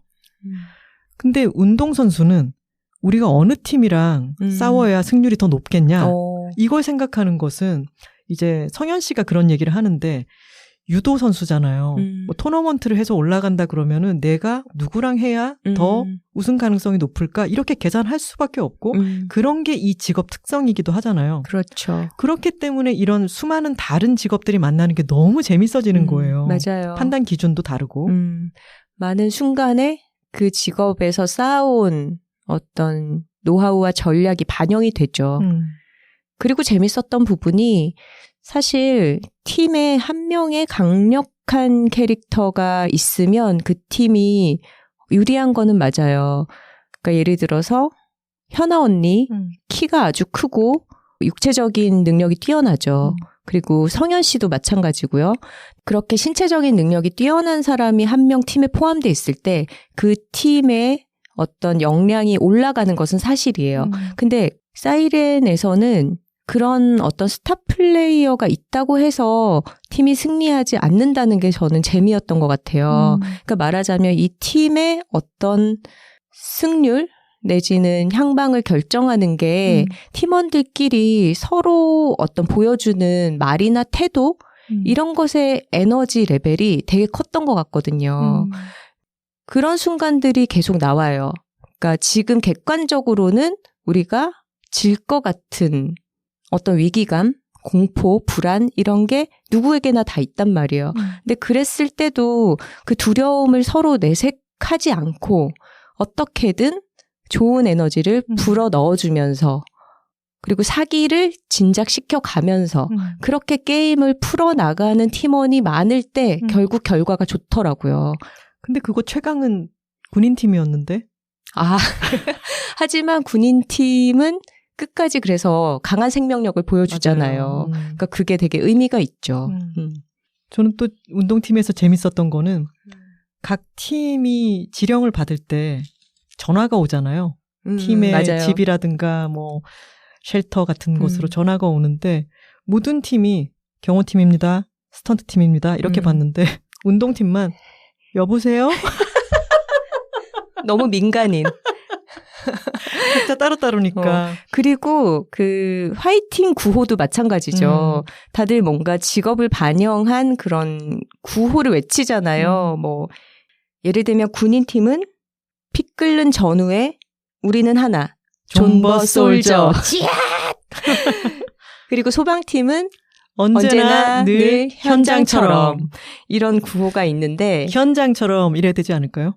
현장처럼. 아, 현아 언니처럼. 네. 그렇죠. 그리고 스턴트 팀도 멋있었어요. 맞아요. 슛, 레디, 액션. 근데 운동팀 다 같이 둘러서서 아! 발을 들면서 아! 이게 다예요. 정말 너무 귀엽습니다. 정말 강한 사람들인데 정말 귀엽습니다. 저는 사이렌을 보면서 이렇게 극한의 상황에서 살아남기 위해서 어떤 자세를 갖춰야 될까 이런 생각을 많이 하면서 교훈을 많이 얻었습니다. 일단 언제 어디에 가든 좀 정보를 탐색해야 돼요. 맞아요. 저도 김나은 씨 보면서 맞아 저거 중요하다 많이 깨달았어요. 근데 그렇게 정보를 탐닉하다 보니까 틀린 정보도 간혹 물어오긴 하는데 근데 어쨌거나 그건 너무 중요하죠. 일단은 많이 돌아다니면서 네. 다른 사람들과의 좀 접점을 만들어서 거기서 무슨 얘기를 하는지 좀 귀를 세워보고 뭐 병원 같은 그런 공용 공간에서 항상 어떤 얘기가 오가는지 이런 것들에 귀를 열어놓는 자세 너무 필요하고요. 그리고 눈으로 봐서 확인한다. 라고 하는 말을 하는데 그것도 눈으로 확인하려면 그곳까지 가야 되고 그리고 김나은 씨를 비롯한 군인팀이 멋있는 점은 겁이 없다는 거예요. 다른 팀에 갔을 때 다른 직군 사람들은 안에 누가 혹시 있을까 봐 또는 너무 지나치게 경계를 한다든가 그런 게 있는데 군인들은 걸릴 때 걸리더라도 일단 내가 여기까지 왔으니 눈으로 확인을 해야겠다. 들어가서 수색을 싹 하고 나오죠. 맞아요. 그리고 그런 게 과감해야지 빠르게 맞아요. 끝낼 수가 있습니다. 괜히 쭈뼛거리고 눈치를 보면 미적거리다 더 오래 걸리죠. 맞아요. 하지만 이런 군인팀이 또 약한 부분이 있죠. 바로 협상입니다. 외교 협상을 너무 못해. 아, 그러니까. 그래서 그게 전문 분야가 나눠져 있는 거겠죠. 그쵸? 삽질, 곡괭이질, 도끼질 다 잘하는데 협상을 못해. 그러니까. 심지어 협상을 하러 찾아간 팀에서 지금 저희랑 협상하러 오신 거예요? 협박하러 오신 거예요? 이런 얘기를 듣고야 말죠. 그런 부분이 참 안타까운데 보면은 여러 팀끼리 서로 연합을 맺기도 하고 그 연합이 깨지기도 하고 오래 가기도 하고 이런 모습들을 볼 수가 있는데 확실히 느껴지는 거는 협상을 할 때 상대를 올려줘야 됩니다. 상대를 깎아내리면서 너네 약체인데 우리한테 붙어야지 살 수 있는 거 아니야? 이런 식으로 나서서는 절대로 건강한 연합이 탄생할 수 없죠. 그러니까 상대가 얻을 수 있는 베네핏에 대해서 확실하게 얘기를 해주되 존중을 보여주고 그리고 자신이 약하다고 생각이 되면 확실하게 납작 엎드리면서 그렇게 협상을 하는 거더라고요. 그 부분이 너무 재밌었어요. 많은 걸 배웠네요. 그러니까요. 언제 이런 서바이벌 상황에 놓일지 모르잖아요. 그리고 김치볶음밥 언제 해먹어야 될지 모르죠. 근데 그런 협상의 부분에서 아까 처음에도 얘기했지만 이 프로그램이 아주 아날로그적인 방식으로 이루어지기 때문에 각자 다른 기지에 가서 막 싸우고 있을 때 갑자기 아레나에서 폭죽이 퓨 올라가면서 기지가 군인팀이 기지 점령에 성공했습니다. 뭐 이런 방송만 나오면 어느 기지가 털린 건지 안 알려주죠. 네. 그리고 뭐 소방팀의 누구 탈락 또 소방팀의 또 한 사람 탈락 뭐 이런 식으로 나오면 공격조가 나갔는데 그들이 깃발을 뺏겨서 탈락했다는 소식을 자신의 기지에서 방송으로 들은 사람들이 이런 말을 읊조리죠. 우리 털러 오겠다. 그렇죠. 그렇게 모든 것이 직접적으로 가거나 아니면 폭죽 소리를 방송을 듣거나 나중에 가서야 이제 겨우 무전기를 살 수 있는 그런 정도인데 그러니까 협상을 하려 그래도 다른 사람들 눈에 안 띄게 자주 가기도 해야 되고 가서 마음을 얻어야 되고 또 중요한 것은 가서 윽박 지르는 게 아니라 그럼 생각해 보세요. 우리 또 만날 일이 많고 내가 또 오면 되니까요. 라고 얘기를 하잖아요. 맞아요. 환심을 사야죠. 네. 그런 여러 가지 협상의 움직임과 시간, 예의 이런 것들에 대해서도 생각을 했는데 그런 여유가 없는 급박한 상황에서 두 팀이 달려가다 마주치는 장면이 있었죠. 근데 이것은 사실 전쟁터에서 두 군사가 맞부딪히는 거랑 똑같기 때문에 우리끼리 싸워버리면 전력 손실만 있으니까 우리 둘이 연합해버리자. 연합해서 저 팀을 치자라고 맞아요. 하는 걸 순간 판단을 하는 장면이 있죠. 굉장히 빠르게 네. 협상이 이루어집니다. 거기서 또 현아 언니가 활약을 하죠. 마주치자마자 저기를 치러 갈 거냐. 그러면 우리가 당신들을 치지 않을 테니까 이번에 승리하셔라.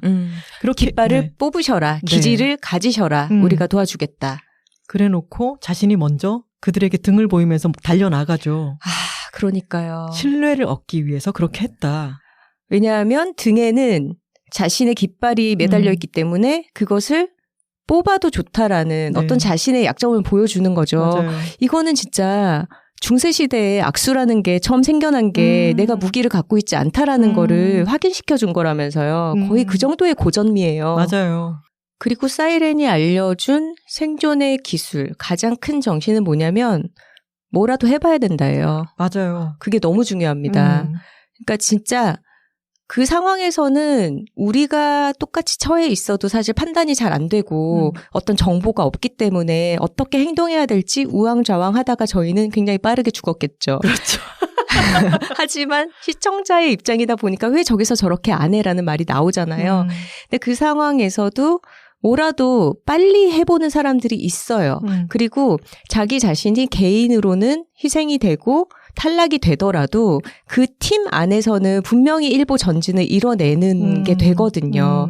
근데 그랬을 때 운동팀의 은별 씨가 이런 말을 해요. 씨름 선수인데 자기는 10초 안에 거의 경기 승부가 끝난다라고 하면서 가만히 있다가 지는 것보다는 뭐라도 해보고 지는 게 훨씬 낫다라는 말을 하거든요. 근데 사이렌이 내내 보여주는 게 바로 그거였던 것 같아요. 맞아요. 뭐라도 해보고 뭐라도 먼저 시도하고 한 번이라도 더 액션을 취하는 게 결국은 필요하다.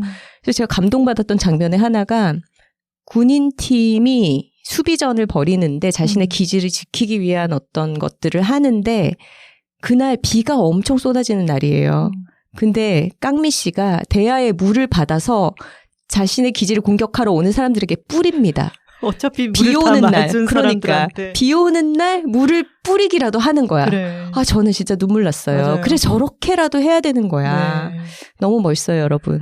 하지만 바로 이어서 그 소화기를 뿌리고 앞이 시야가 확보 안 되는 상태에서 그 무거운 소화기를 아래로 던지는 바람에 그것은 규칙을 위반한 행동이었죠. 그건 아주 위험할 수 있는 행동이었고 전 또 마음에 걸렸던 것은 정민선 씨가 이제 육탄전을 막 벌이고 있는 중에 큰 도끼를 들고 막 다가가고 이런 장면은 굉장히 위험하게 보이기도 했어요. 그리고 옥상, 지붕에서 서로 육탄전을 벌이거나 할 때도 저기서 떨어지면 어떡하지 이런 맞아요. 우려가 있었는데 아마도 그것은 뭐 대비를 했다가 CG를 지운다든가 뭔가 어쨌든 더 철저하게 대비를 했을 거라고 그렇죠. 믿고 싶습니다. 근데 아무리 규칙이 있고 안전 수칙에 대해서 제작진이 출연자들에게 미리 아주 상세하게 안내를 했겠지만 사람의 심리라는 게 진짜 어떤 목표가 바로 눈앞에 있고 싸움의 상황을 설정해 놓고 거기에 과몰입을 하다 보면 진짜 어떤 과잉 행동이 나올지 모르잖아요. 그게 인간의 본성이잖아요. 근데 이제 그랬을 때 조금 더 안전하게 이게 치러질 수 있는 장치들이 시즌2에서는 마련이 되면 좋겠죠. 또 우리가 또 너무 안전하기만 하면 물론 출연진의 안전은 가장 중요하지만 그럼요. 그런 아슬아슬함이 주는 야생성의 재미도 분명히 있었다. 이런 말씀을 드리고 싶고 그것도 사실입니다. 네. 아까 뭐라도 해봐야 된다 이런 얘기 했잖아요. 선우 씨가. 트리하우스에서 운동팀이 활약을 하는 씬이 있습니다. 네. 근데 그때 트리하우스는 워낙 높고 그 위에 또 높은 2층 다락 구조가 있죠. 네, 다락으로 올라가야 되는데 그곳을 올라가는 사다리가 위쪽에서 수비를 하면 올라가기가 여의치가 않고 근데 그랬을 때 클라이밍을 하는 김민선 씨가 뒤에서 이제 성현 씨가 어깨를 내주던가요? 해서 이렇게 위로 올라가잖아요. 네. 사람이 보통 사람이면 올라갈 수 없는 곳인데 그렇죠. 팔 힘이 워낙에 좋으니까 올라간 거죠. 클라이머니까 올라가는 거죠. 하지만 올라갔을 때 키가 훨씬 더 큰 다른 팀원이랑 싸우다가 깃발을 뽑을 때는 사실 키 크고 팔이 긴 사람이 유리하기 때문에 거기서 막 엎치락 뒤치락을 하다가 깃발을 뽑히죠. 근데 그 행위가 무의미하냐? 절대 아니거든요. 그럼요. 위에 있는 사람의 에너지를 빼놓고 그렇죠. 상대에게 어디서 또 누가 올라올지도 모른다라고 하는 불안감을 주는 거잖아요. 그렇게 한번 민선 씨가 올라갔었기 때문에 그 틈을 타서 은별 씨가 이번에는 앞쪽으로 올라가서 엄청난 액션씬이 나오잖아요. 저는 그 장면 너무 짜릿했는데 다락이 하나의 프레임이 되고 맞아요. 창을 통해서 네. 이 둘의 엎치락뒤치락하는 격투씬이 마치 액자처럼 맞아요. 그렇게 구조로 보여지죠. 그들이 수평으로 구르는데 마침 카메라가 오른쪽으로 같이 따라가는 장면이 있는데 와 진짜 이건 영화인가? 라는 생각이 들었고 그렇게 짜릿한 장면들이 곳곳에 있죠. 맞아요. 저 진짜 소름 끼쳤던 장면 뭐였냐면 현아 언니가 도끼 들고 몰래 숨어서 듣는 거? 그 장면도 재밌었죠. 거기는 누구도 거기까지 와 있을 거라고 생각 못했던 정말 깊숙이 침투했죠. 아주 먼 곳까지 남을 시키지 않고 자기가 거기까지 가서 정찰도 하고 거기서 여기까지 뛰어오면 몇 분 걸리는지 체크도 하는 그런 장면이었죠. 그 장면도 재밌었고 저는 진짜 소름 끼쳤던 부분은 몇 명 오는지 위에 지붕에 올라간 사람이랑 실내에 있는 사람이랑 커뮤니케이션이 안 되니까 그 장면 이렇게 두 명이면 두 번 두들기는 것으로 몇 명이 공격하러 오는지를 신호를 하겠다라고 했는데 그때 이제 연합팀이 오게 되는 거죠. 그래서 이렇게 치니까 밑에 있는 팀원이 지금 테스트 하시는 거죠? 라고 묻는데 너무 급박하니까 이걸 계속 치는데 맞아요. 그게 아마 4화 끝 부분이었을 거예요. 그 사운드를 사이렌이라고 하는 크레딧이 나오기까지 계속 이어가잖아요. 맞아요. 그 급박함을 사운드로 표현하는 것. 이거 연출 너무 잘했죠. 맞아요.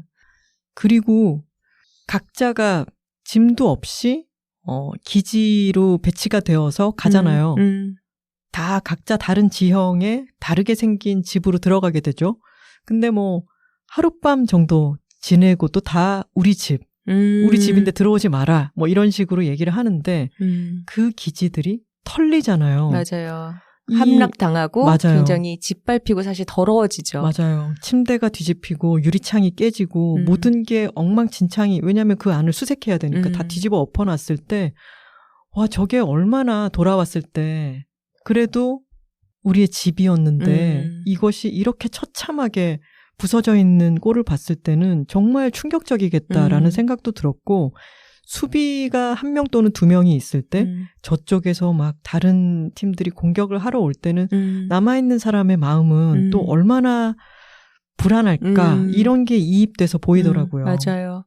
그리고 사이렌이 팀전이기 때문에 다행이었던 것은 그렇게 자신의 보금자리, 기지가 함락당하고 너무 처참해진 꼴을 목격을 했을 때 혼자가 아니라는 게 너무 다행이었어요. 진 팀은 진 대로, 이긴 팀은 또 이긴 대로 경기가 끝나고 나서 그것에 대해서 서로 회고하면서 다독이는 얘기들을 하잖아요. 아, 이렇게 됐구나. 아, 너무했다. 아쉽다. 그래도 수고 많았어. 괜찮아. 우리는 할 만큼 했어. 열심히 했어. 이런 얘기들을 서로 나누면서 또 위로를 해주기도 하고 또 잘한 팀들은 이기고 돌아오면은 그래 뭐 어떻게 했어? 무용담 좀 얘기해봐. 막 이러면서 서로 막 기를 살려주고 맞아요. 기쁨을 나누잖아요. 맞아요. 근데 그게 만약 개인전이었으면 피지컬백은 자기 토르소 깨고 혼자 가야 그러니까 되잖아요. 쓸쓸하잖아. 근데 슬퍼도 기뻐도 그거를 같이 얘기하면서 반으로 줄이고 또 2배로 만들고 이렇게 할 수 있다라는 게 좋았습니다. 아까 선우 씨가 악수라는 게 중세에 무기를 갖고 있지 않다라는 걸 보여주는 거였다고 하지 않느냐 이런 얘기했잖아요. 네. 이 서바이벌을 보고 있으면 시대가 좀 정말 옛 시대에 맞아요. 전쟁이 나면 이랬겠지 이런 생각을 많이 하게 되고 아주 아날로그하고 네. 고전미가 있고 그 전체적으로 지도와 함께 이 팀원들이 어디서 어디로 움직이고 있는지를 마치 어떤 장기 말처럼 표시를 해서 그래픽으로 보여주잖아요. 그것 때문에 더 그런 재미가 있었던 것 같아요. 맞아요. 그래서 옛날에 힘없는 국가가 강대국 사이에 있을 때 어떤 식으로 했어야 했을까 이런 생각도 하게 되고 저쪽에서 멀리서 원군이 파발마를 타고 오는 느낌이 이런 걸까? 뭐 이런 생각을 하게 되면서 연합팀이 도와주러 올 때 그러니까요. 그래서 어찌 보면 단순한 서바이벌 게임이지만 이것이 연상시키는 것이 아주 웅대했고 또 어떤 역사의 시원으로 막 거슬러 올라가서 옛날에는 그 힘이라는 게 이런 식으로 작용했겠지 이런 생각을 해보게 하는 것도 참 재미있었습니다. 맞아요. 그리고 그 웅대함을 여성 출연자들을 통해서 느끼게 해줬다라는 게 진짜 새 시대를 연 그런 예능이다. 맞습니다. 이런 좋은 평가를 주고 싶습니다. 맞습니다. 그리고 또 정말 영화 같았던 장면이 있는데 스턴트 팀과 군인 팀이 연합을 맺어서 서로의 암구호를 만드는 장면이 있었습니다. 깡미 씨가 또 그 암구호의 세계에 대해서 잠깐 알려주는데 예를 들어서 적인지 아니면 내 편인지 뭐 식별이 안 되는 상황에서 서로 합을 맞춰야 될 경우가 있잖아요. 그럴 때 예를 들어서 뭐 숫자를 대는데 그게 합이 10으로 맞춰두자라고 하면은 내가 3, 7 이렇게 하면 우리 팀인 거예요. 그런 식의 어떤 신호들을 서로 쓴다고 하더라고요. 거기서 현선 씨가 오늘 감자 먹었으니까 암호를 감자로 하자라고 얘기하잖아요. 뜬금없이 다른 얘기지만 현선 씨 눈썹이 정말 진하지 않습니까? 맞아요. 약간 송승헌 짱구 이래로 이렇게 눈썹이 진한 사람이 있었나 싶은. 근데 참 진한 눈썹에 귀엽게 생긴 외모와 달리 폭파 전문가 그리고 매듭도 너무 잘 알고 엄청난 기술자이기도 하죠. 그렇죠. 전사 캐릭터죠. 여튼 이분이 정한 감자라고 하는 암구호가 있었습니다. 근데 그것이 나중에 위기 상황에서 혜경 씨죠. 조혜경 씨. 스턴트 팀의 조혜경 씨가 갑자기 위층에서 어느 허공을 향해 감자라고 외치는 장면이 있는데 그 장면 정말 울컥하지 않았나요? 진짜 감자가 이렇게나 절실하게 들릴 수가 있었다니. 그러니까 옛날에 봉화를 피워 올리는 이런 거였겠죠? 맞아요. 뭐 어딘가의 위급 상황을 그렇죠. 전할 때 우렁차게 막 징을 친다든가 뭔가 있었을 거 아니에요. 그런 감자를 외치는 장면이 있었고 그리고 이 혜경 씨가 또 하나 정말 드라마틱한 장면이 있었어요. 네네. 네, 2번째 사이렌이 울릴 때 그 사이렌이 울리면 바로 기지전이 시작되는데 이 사이렌은 언제 울릴지 모릅니다. 맞아요. 그래서 새벽에 울리기도 하고 저녁에 울리기도 하고 낮에 울리기도 하죠. 식사를 마치고 다 같이 이제 양치질을 하러 가면서 이거 사이렌 언제 울릴지 모르는데 이렇게 씻으러 갔을 때 울리는 거 아니야? 라는 말을 하면서 지나가요. 네. 근데 잠시 후에 그 이렇게 카메라는 그들이 빠져나간 빠져나간 앵글에 카메라가 빈 길을 비추고 있는데 정말 잠시 후에 사이렌이 울리면서 조금 전에 터덜터덜 걸어갔던 그 길을 똑같은 멤버들이 정말 전속력으로 반대 방향으로 뛰어간 장면이 나옵니다. 그때 제일 앞서서 까만 옷을 아래 위로 입고 질풍처럼 달려가는 사람이 조혜경 씨였죠. 긴 머리를 휘날리며. 네. 너무 빨랐어요. 그렇게 달려가는 모습도 저는 너무 멋있었고 맞아요. 가서 자신의 집을 지키려고 굉장히 최선의 노력을 다하다가 원군을 청하는 그런 목 놓아 부르는 감자. 이것도 정말 영화의 한 장면이었습니다. 그렇죠. 스턴트가 아닌 영화를 만들어냈네요. 그러네요. 스턴트가 전부인 영화 아닌가요? 그러네요. 저희가 우승팀을 스포일러를 하진 않을 거고요. 이제 모든 경기가 다 끝나고 우승팀이 정해졌을 때 결말의 방식도 좀 재밌어요. 우승팀이 모여서 이제 뭔가 서로 축하를 하는 자리에서 다시 폭죽이 쏘아 올려집니다. 그리고 우승팀에 전달된 지령 종이에 출발이라고 써 있습니다. 근데 그게 첫 터에서 모든 참가팀에게 전달된 그 지령과 같거든요. 그러니까 처음과 끝이 동일하게 출발인 거죠. 그리고 이들은 또 깍 소리를 지르고 너무 무서워 하면서 달려갑니다.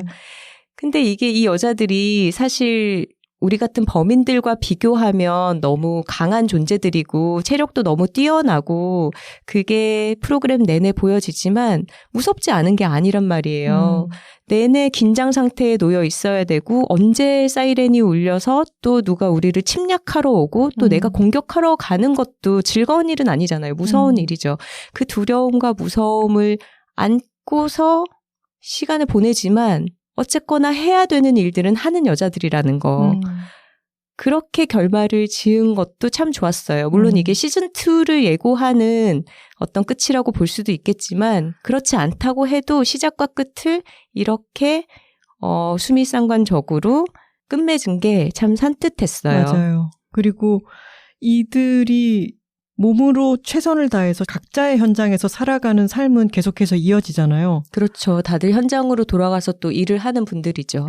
그런 삶이 계속해서 이어질 것이고 이들이 최선을 다해서 각자의 현장에서 분투할 것이라고 하는 것을 상징적으로 보여주는 것 같기도 하고 그리고 이 예능계의 다비치라고 스스로를 얘기하는 이은경 PD와 최진아 작가 이 두 콤비가 계속해서 사이렌 이번에는 불의 섬이었다면은 물의 섬, 흙의 섬, 바람의 섬 이렇게 시리즈를 계속 하고 싶다라는 포부를 내비쳤잖아요. 1년에 하나씩 해줬으면 좋겠어요. 정말 그랬으면 좋겠어요. 네. 그래서 다양한 직군의 다양한 여성들의 모습을 계속해서 새롭게 보여줬으면 좋겠고 일단 그것을 차치하고라도 이 엄청난 규모의 팀들이 엄청난 규모의 이 서바이벌 프로그램을 훌륭히 만들어냈다는 점에 대해서는 정말 아낌없이 박수를 보내고 싶습니다. 맞습니다. 마지막으로 한마디를 하자면 사이렌에 나왔던 말로 끝맺고 싶네요. 대한민국 여자 멋있다. 멋있지 말입니다. 토킹 한번 가셨습니까? 여둘 애드 시간입니다.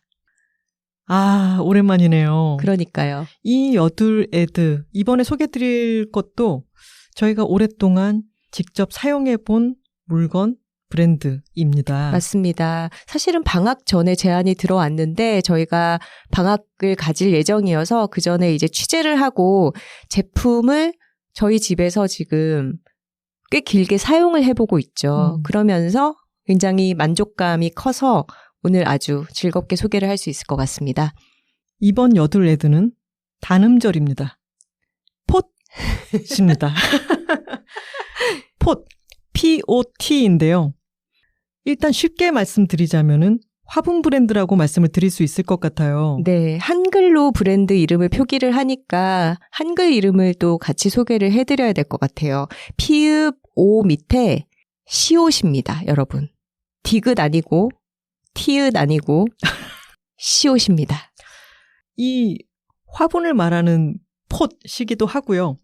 POT가 각각 뭘 뜻하냐면 플랜트, 오브젝트, 팁스입니다. 네. 그래서 식물 애호가들에게 요즘은 식집사라고도 얘기들을 하죠. 이 식물인들에게 그 식물 자체와 식물을 담을 그릇으로서의 폿, 그리고 식물을 그 폿에서 잘 자라게 하기 위한, 잘 키우기 위한 여러 팁들을 나눌 수 있는 총체적인 브랜드입니다. 네. 저희가 이 브랜드에 대해서 얘기를 했더니 저희 망타클 친구들이 다 식물을 정말 좋아하고 잘 키우는 금손들인데 성수동에서 열렸던 팝업 스토어에 가서 구매를 해와서 너무 잘 쓰고 있다 이렇게 알더라고요. 네, 그래서 그 친구도 식물도 잘 키우고 또 멋쟁이기 때문에 그 친구가 거기 화분 예쁘고 좋아 라고 얘기를 해줘서 저희는 소개하기 전에 일단 호감을 갖고 있었고요. 저희 집에도 토분이 여러 개가 있고 토분은 유약이 발라져 있는 화분이라든가 시멘트 화분 이런 것보다 통기성이 좋기 때문에 거기서 왠지 식물들도 흙을 통해서 호흡을 더 잘 하지 않을까? 이런 생각도 들고 질감도 좀 더 자연스러운 느낌이 난달까? 그래서 토분을 좋아하는 편인데 그 토분의 모양이나 색깔은 다 비슷비슷하다고들 생각하잖아요. 네. 그런데 이 폿의 토분들은 일단 모양이 좀 독특합니다. 맞아요. 딱 보면 이거 폿 거구나 라고 알 수 있는 형태인데 이 화분의 형태들이 독특하면서도 아름답죠. 네. 그리고 형태도 그렇지만 컬러가 있어요. 네. 근데 우리가 토분이라고 하면 보통 테라코타색 그 컬러만 생각하기가 쉬운데 여기는 예를 들면 청록색이라든가 아니면 아주 밝고 예쁜 피치색이라든가 아니면 정말 굉장히 시크한 막 블랙, 모노톤 이런 컬러의 토분들이 있는데 이게 처음에는 이렇게 색깔이 있는 게 어떠려나라고 생각했는데 저희 집에 데려와서 집에 놔두니까 이게 굉장한 포인트가 되면서 예쁘더라고요. 그리고 여기에 계속 물을 주니까 그 습도와 흙의 어떤 것들이 자연스럽게 섞이면서 색의 그라데이션이 생기는데 그것도 정말 예뻐요. 맞아요. 그리고 되게 놀랍도록 가볍지 않나요? 맞아요. 그거 진짜 큰 쾌감 포인트입니다. 그러니까 물을 줬을 때 굉장히 묵직해지잖아요. 네. 습기를 빨아들여가지고 흙이.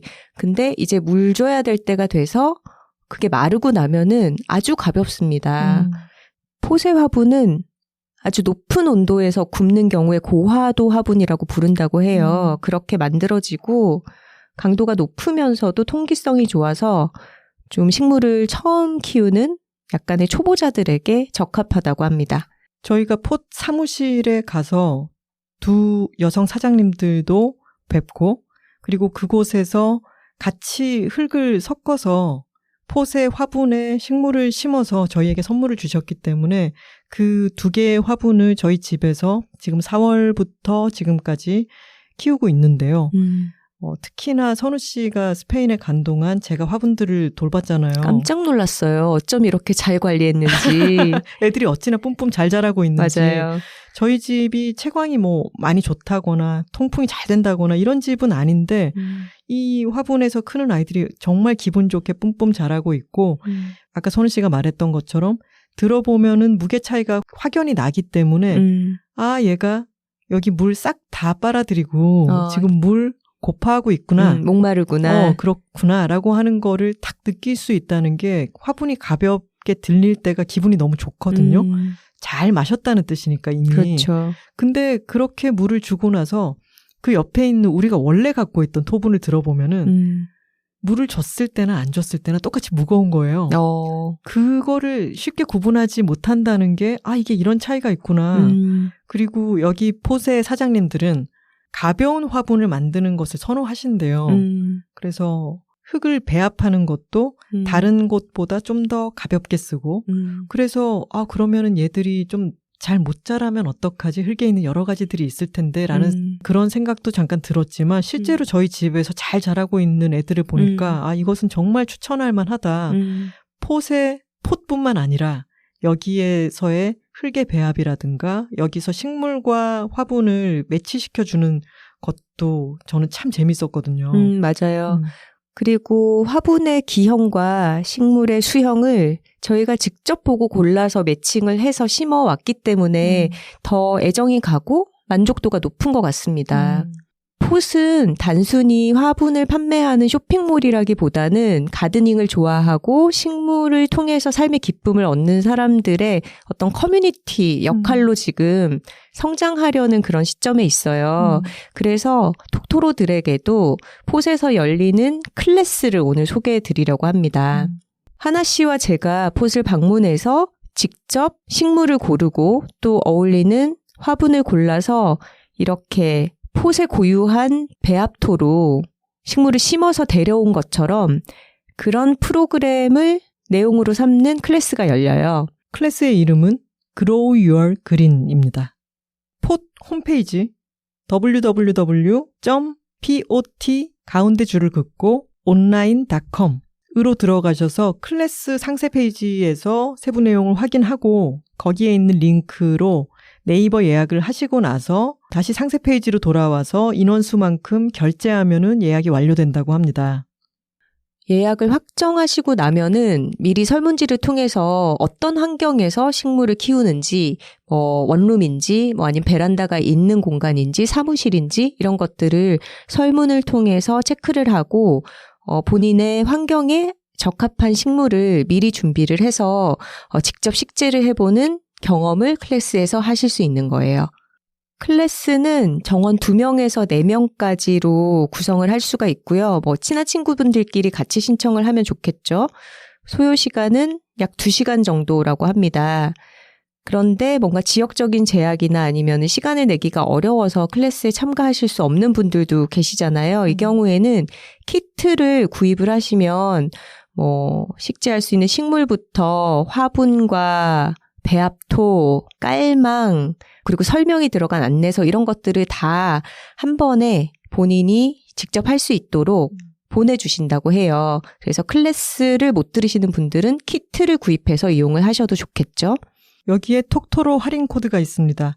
클래스나 키트를 결제하실 때 쿠폰 코드에 톡토로 15, 톡토로는 한글이고요. 15는 숫자로 띄어쓰기 없이 쓰시면 됩니다. 톡토로 15라고 입력하시면 바로 15% 할인이 적용됩니다. 네.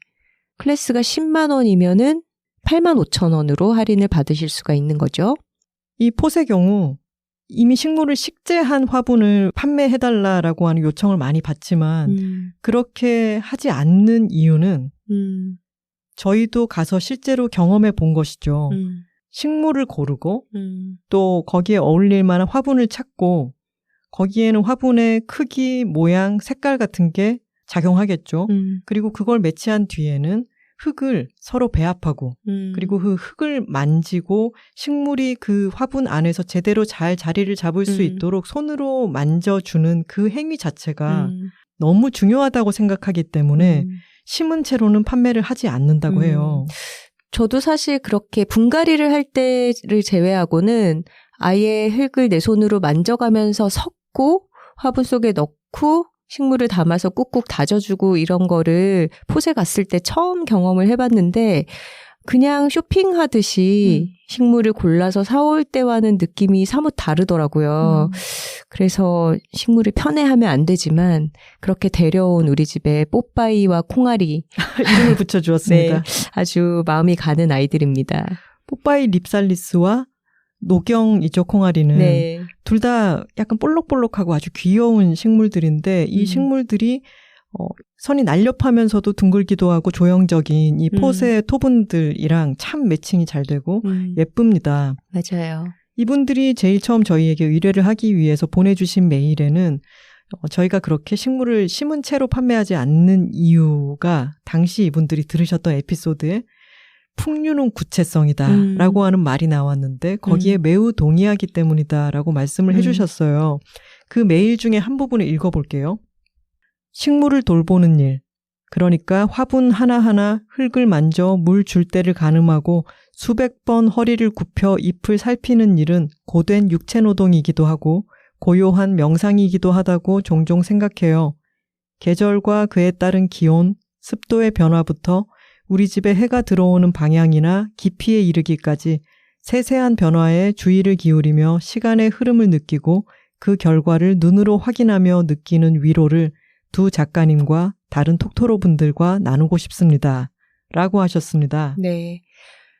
폿의 화분들은 실제로 보면은 그 색감이나 질감이 정말 실물이 훨씬 예뻐요. 근데 이 대표님 두 분이 예술 이론을 공부하면서 만나신 학교 대학원에서 친구. 만나셨다고? 네네. 대학원 친구라고 합니다.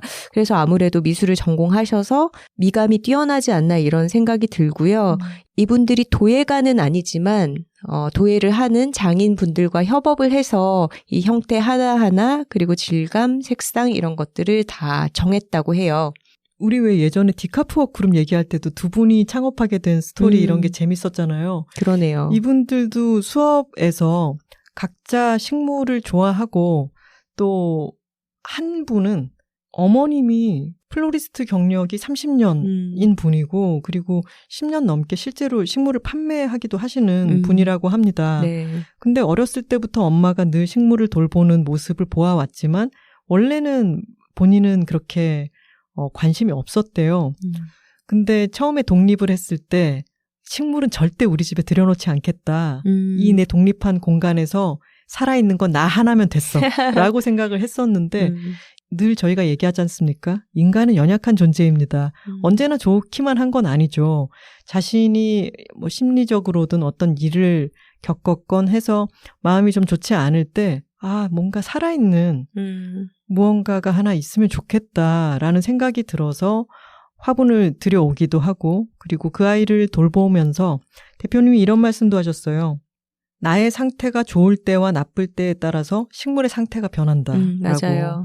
그래서 그 식물을 돌보면서 식물이 상태가 좋아지고 나아지는 걸 바라보면서 그게 서로 간에 영향을 주고받잖아요. 그런 위로가 너무 좋고 이 두 분이 예술이론 수업을 같이 들으면서 각자의 집에 있는 식물들에 대한 이야기를 했다가 점점 얘기가 너무 잘 통하고 새로 들인 아이를 보여주거나 저희에게도 자신들의 사진첩을 막 열어서 보여주시는데 온통 식물 사진이 너무 가득하고 그걸 보여주면서 표정이 너무 밝은 거예요. 그래서 이분들은 정말 식물을 가꾸고 돌보는 이 즐거움을 많은 사람들에게 전하고 싶구나라고 하는 마음이 느껴졌죠. 맞습니다. 폿의 클래스에 가시면 아마 톡토로 여러분들도 그런 기운을 전해받을 수 있으실 거고요. 주변에 식물에 관심이 있는 친구들과 함께 같은 타임에 클래스를 꾸려서 가거나 아니면 혼자 가더라도 이렇게 식물을 좋아하는 다른 친구를 사귈 수 있는 좋은 기회가 되지 않을까 싶어요. 그리고 제가 이분들 수업을 받으면서 느낀 거는 저희가 직접 그렇게 취재를 가려고 하잖아요. 되도록이면. 그냥 이메일로 자료를 받거나 통화를 하거나 이런 식으로 직접 만나지 않고도 애드에 대한 이야기를 뭔가 정보를 가지고 저희가 광고를 할 수는 있겠지만 그래도 꼭 그분들 공간에 가서 만나보려고 노력을 하는 편인데 그렇게 갔을 때 되게 사소한 정보들을 정말 많이 얻어오게 돼요. 근데 폿의 취재를 갔을 때 느꼈던 거는 이분들이 제작하는 시그니처 토분도 참 예쁘지만 사용하시는 가드닝 기물 하나하나가 너무 편리하고 예쁜 거예요. 그래서 이거는 어디서 구매할 수 있나요? 이런 것들을 질문을 드렸는데 폿 온라인 사이트가 이런 가드닝 툴들을 판매하고 있는 어떤 큐레이션이 되어 있는 사이트이기도 해요. 그러니까 이분들이 제작하는 토분을 판매하는 것뿐만이 아니라 가드닝에 필요한 여러 가지 도구들도 잘 갖춰져 있으니까 사이트를 둘러보시고 같이 하나하나 구비를 하셔도 좋겠습니다. 구글이나 네이버에서 폿이라고 한글로 쓰시면은 제일 상단에 이 폿의 홈페이지가 나오는데요. 한번 들어가서 둘러보시면 알겠지만 디자인감이 아주 좋고 그리고 이 폿이라고 하는 말 자체가 우리도 발음을 계속하면서 참 예쁘다라는 생각이 들지 않나요? 네, 로고가 너무 예뻐요. 한글을 살려가지고. 이 한글이 화분에 찍혀 있는데 이게 한글인지 그림인지 한자인지. 맞아요. 그래서 이게 조형적으로 문자인지. 아주 예쁘구나라는 생각이 들고 저희가 사무실에 가서 이제 명함도 받고 브랜드에 관련한 여러 가지 것들을 보게 되잖아요. 근데 이 디자인 감각이 참 좋고 나중에 저희가 이 폿에 대해서 이런저런 조사를 해보았더니 이미 너무 핫한 브랜드드만요. 네, 이렇게 폿은 정말 식물에 진심인 두 명의 여성이 하고 있는 브랜드니까요. 여러분들 Grow Your Green이라는 이름의 이 클래스 가셔서 한번 느껴보시고 직접 식재도 해오시고 식물 생활의 즐거움을 조금 더 넓혀보시기 바랍니다. 댓글 소개 시간입니다. 사연이나 광고 문의는 w2talking w2talking @gmail.com으로 보내주시면 됩니다. 트위터에 브리테니아님께서 여둘톡에서 김온비 작가님이 목탁 치신 거 올해 최고의 반전이었음.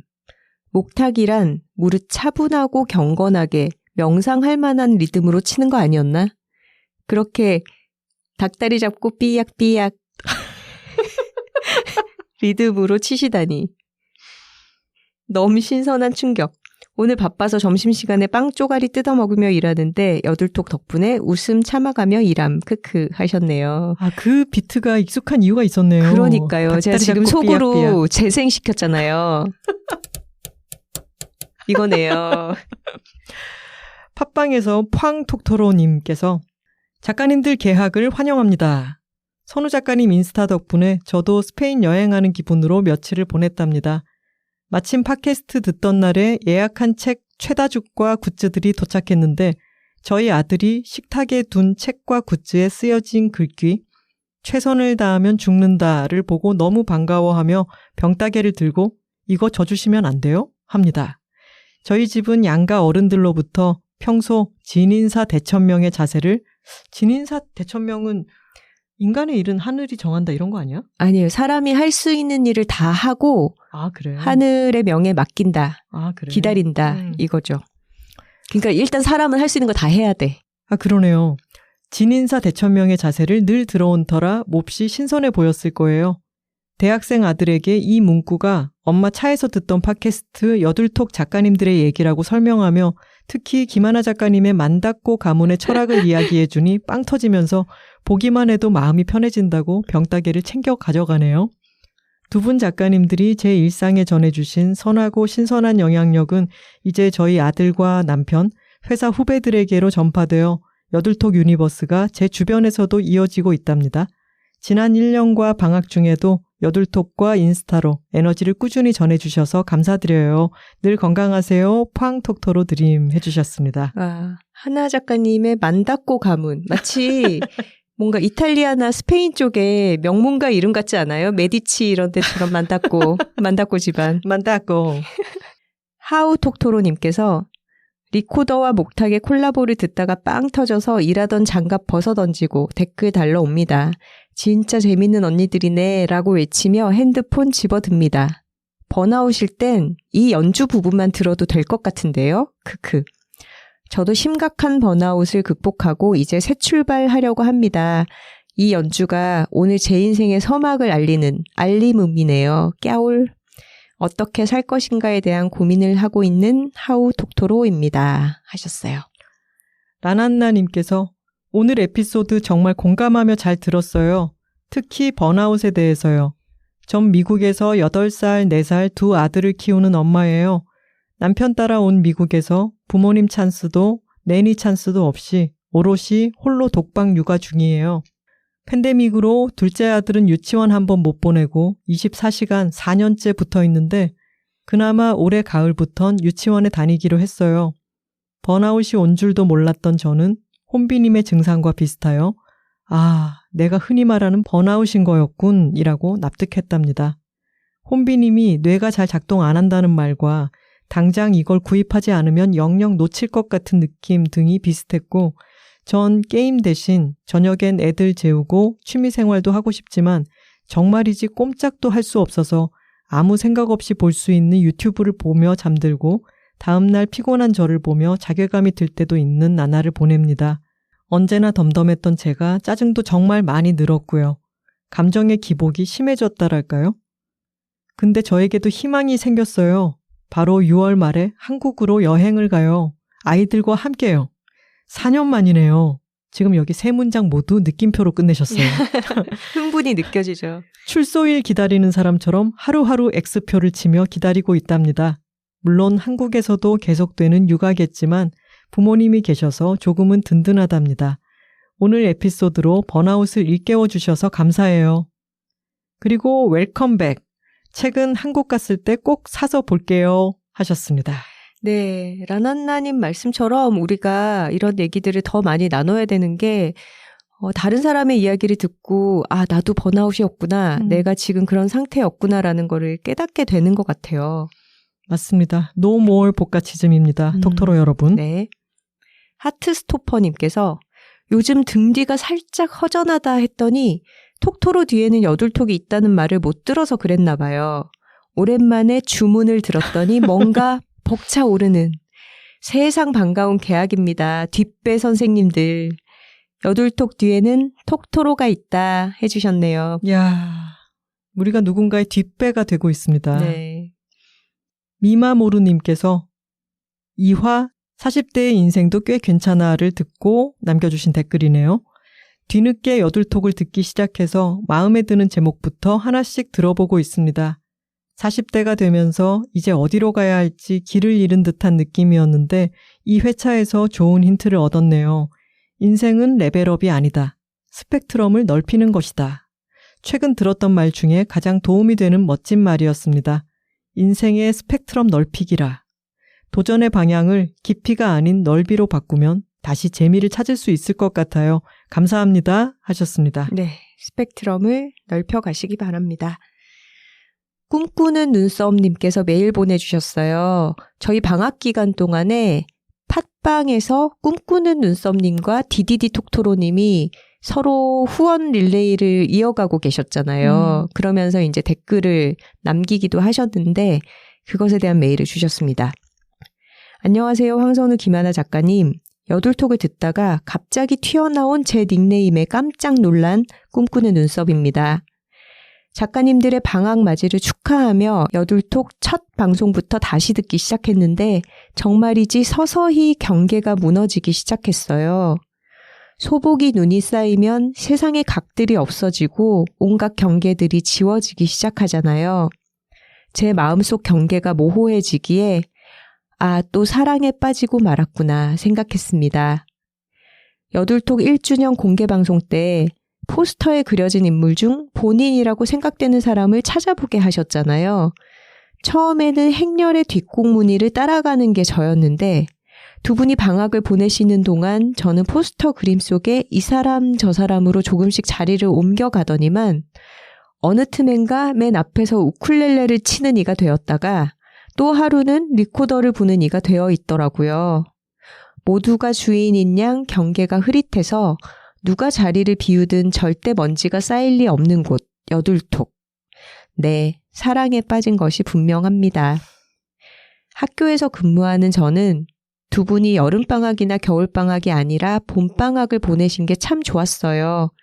우리나라는 여행 가기 좋은 계절이 아닌 공부하기 힘든 계절에만 방학 기간이 있잖아요.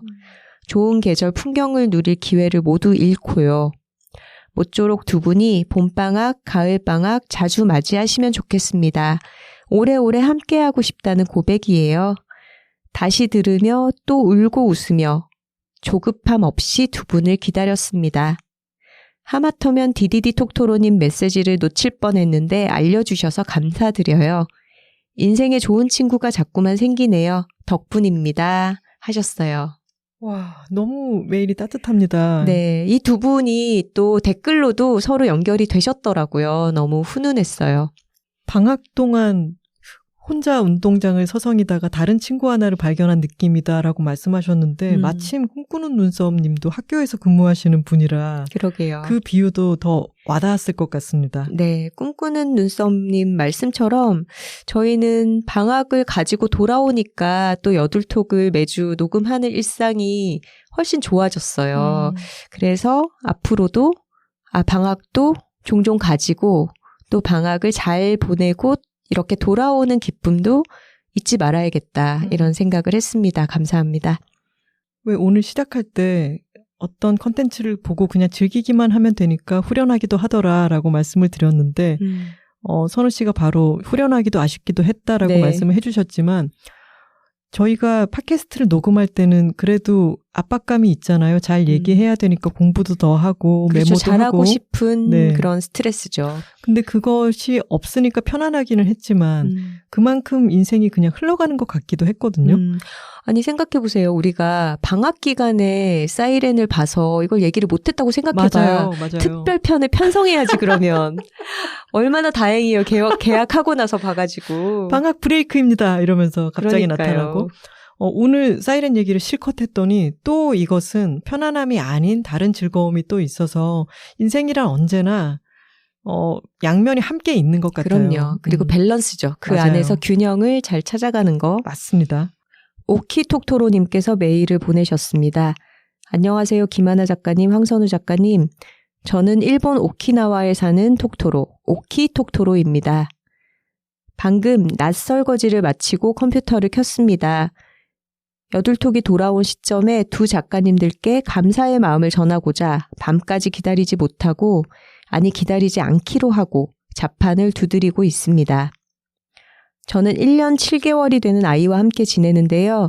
아이가 낮잠 자는 시간, 그리고 밤잠에 든 이후 시간에만 자유롭습니다. 그리고 요즘 저의 즐거움 한 가지는 여둘톡을 들으며 설거지를 하는 거예요. 하루 2번, 낮과 밤에 아이가 잠들고 나서 하는데 오늘은 낮설거지 하다가 불현듯 매번 미뤄오던 편지를 쓰자 했죠. 독일에 사는 친구에게 51화 불안을 다스리는 법을 추천받아 듣게 된 게 여둘톡을 듣게 된 계기이고 두 작가님을 처음으로 만난 때입니다. 처음 여둘톡을 들었을 때는 조용하고 가끔 어려운 말들도 나와서 뭔가 나와는 좀 떨어져 있는 세계 같다고 느꼈어요. 복가치즘이란 말. 처음에 들었을 때 정말 내가 모르는 이데올로기의 하나인가? 하는 생각까지 들었어요. 마치 만다꼬 집안처럼 복가치즘도 뭔가 메카시즘 이런 것처럼. 하지만 한국 사람인 저에게도 내재되어 있는 아주 친근한 의미더라고요. 저 역시 처음 오키나와에 왔을 때 이런 복가치즘 때문에 고민했던 적도 있었습니다.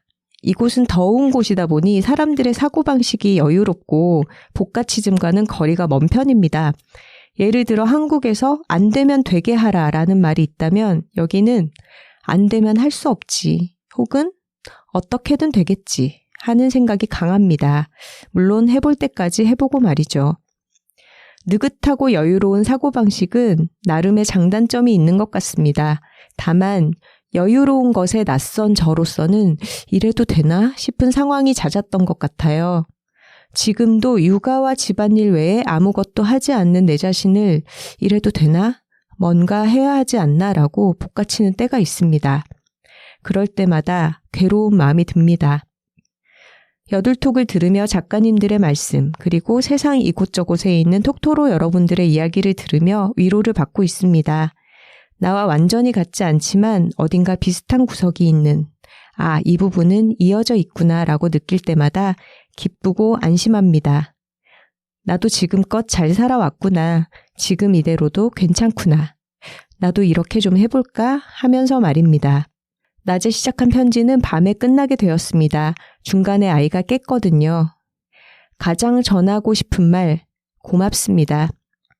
두 분이 방송 마지막에 들어주셔서 감사합니다 혹은 고맙습니다 라고 하는 말에 왜 저는 울컥하는 걸까요?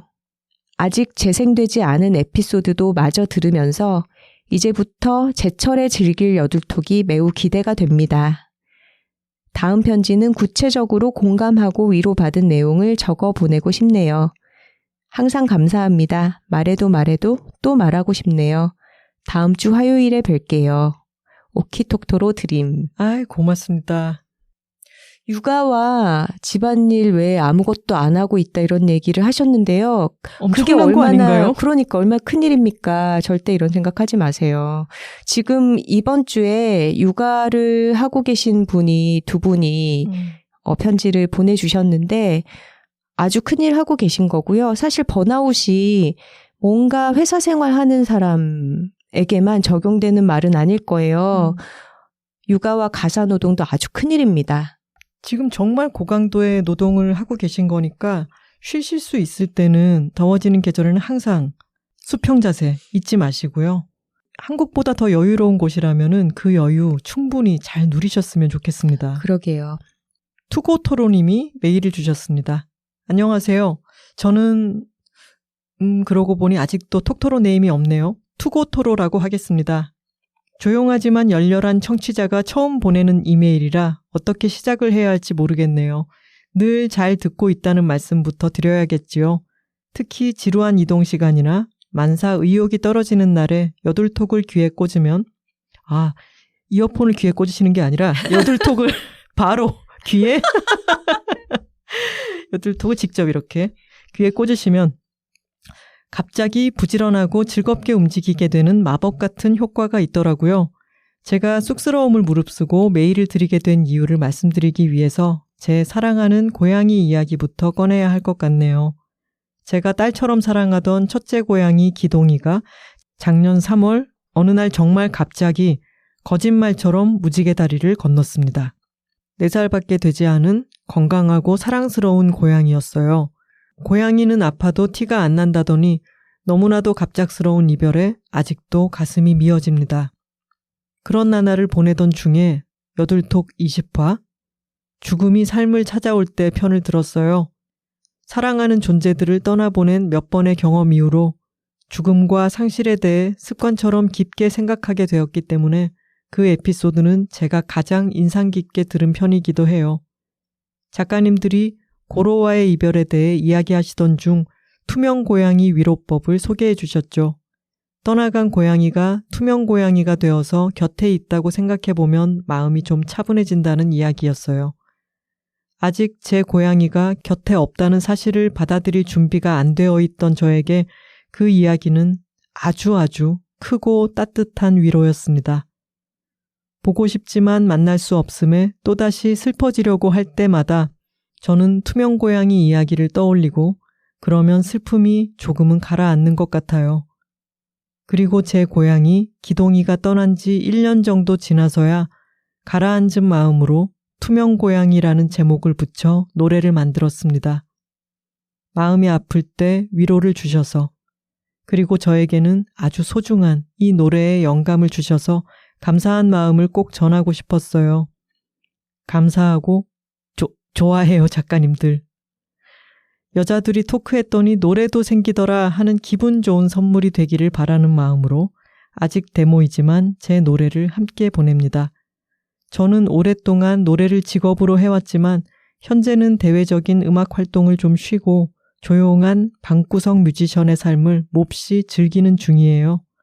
하지만 언젠가 이 노래를 발매할 생각이 드는 날에는 작가님들이 저에게 위로가 되어주셨듯 비슷한 상실을 경험한 사람들에게 위로가 되면 좋겠다는 마음입니다.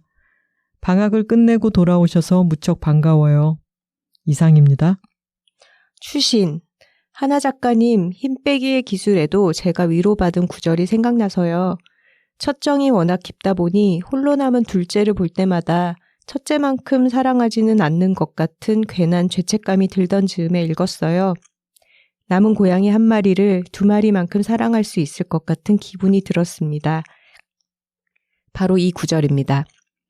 하나 씨가 첫째 고양이 하쿠에게 쓴 편지죠. 너는 내 인생의 첫 고양이고 앞으로도 내 인생의 고양이는 너 하나야. 우리의 사고뭉치 티거도 하쿠의 한 종류인 거야. 저희가 이 메일을 오늘 받은 게 아니라 미리 다 읽고 왔는데도 읽는 동안에 둘 다 또 눈물이 찔끔 나고 말았습니다. 네, 투고토로님이 메일과 함께 투명 고양이 노래의 데모 버전 음원을 보내주셨어요.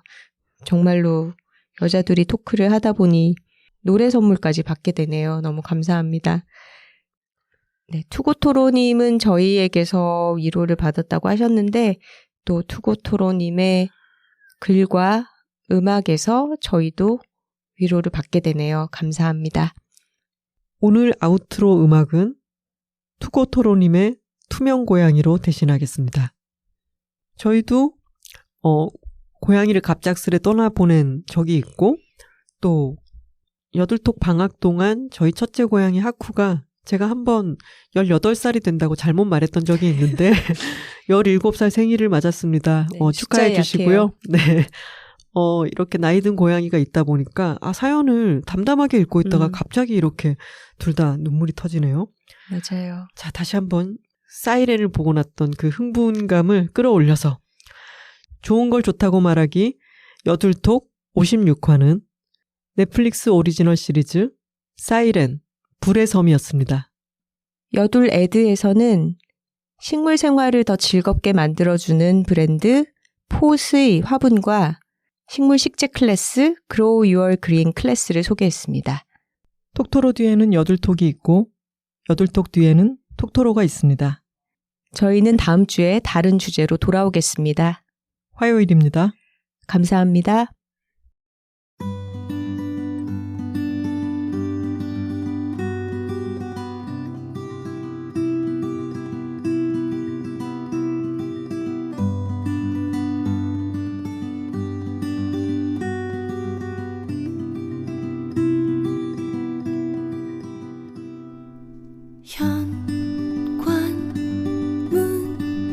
현관문을 열고 사랑이 여전한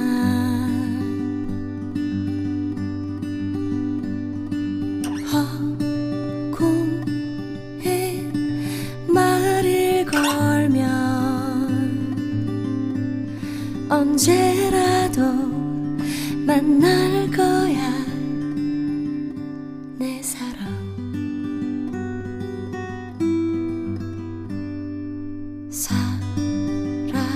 사라진 게 아냐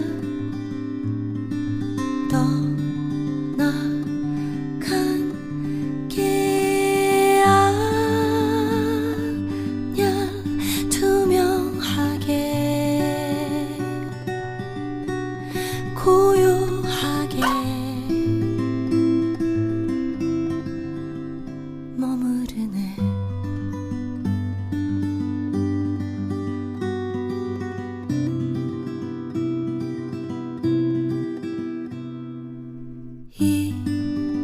이름을 부르고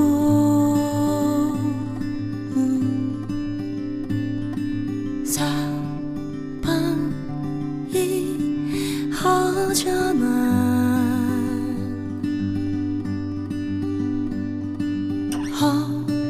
허공에 마음을 걸면 언제라도 만날 거야 내 사랑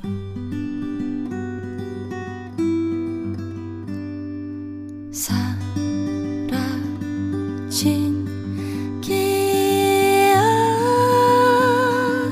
아냐 떠나간 게 아냐 투명하게 고요하게 익숙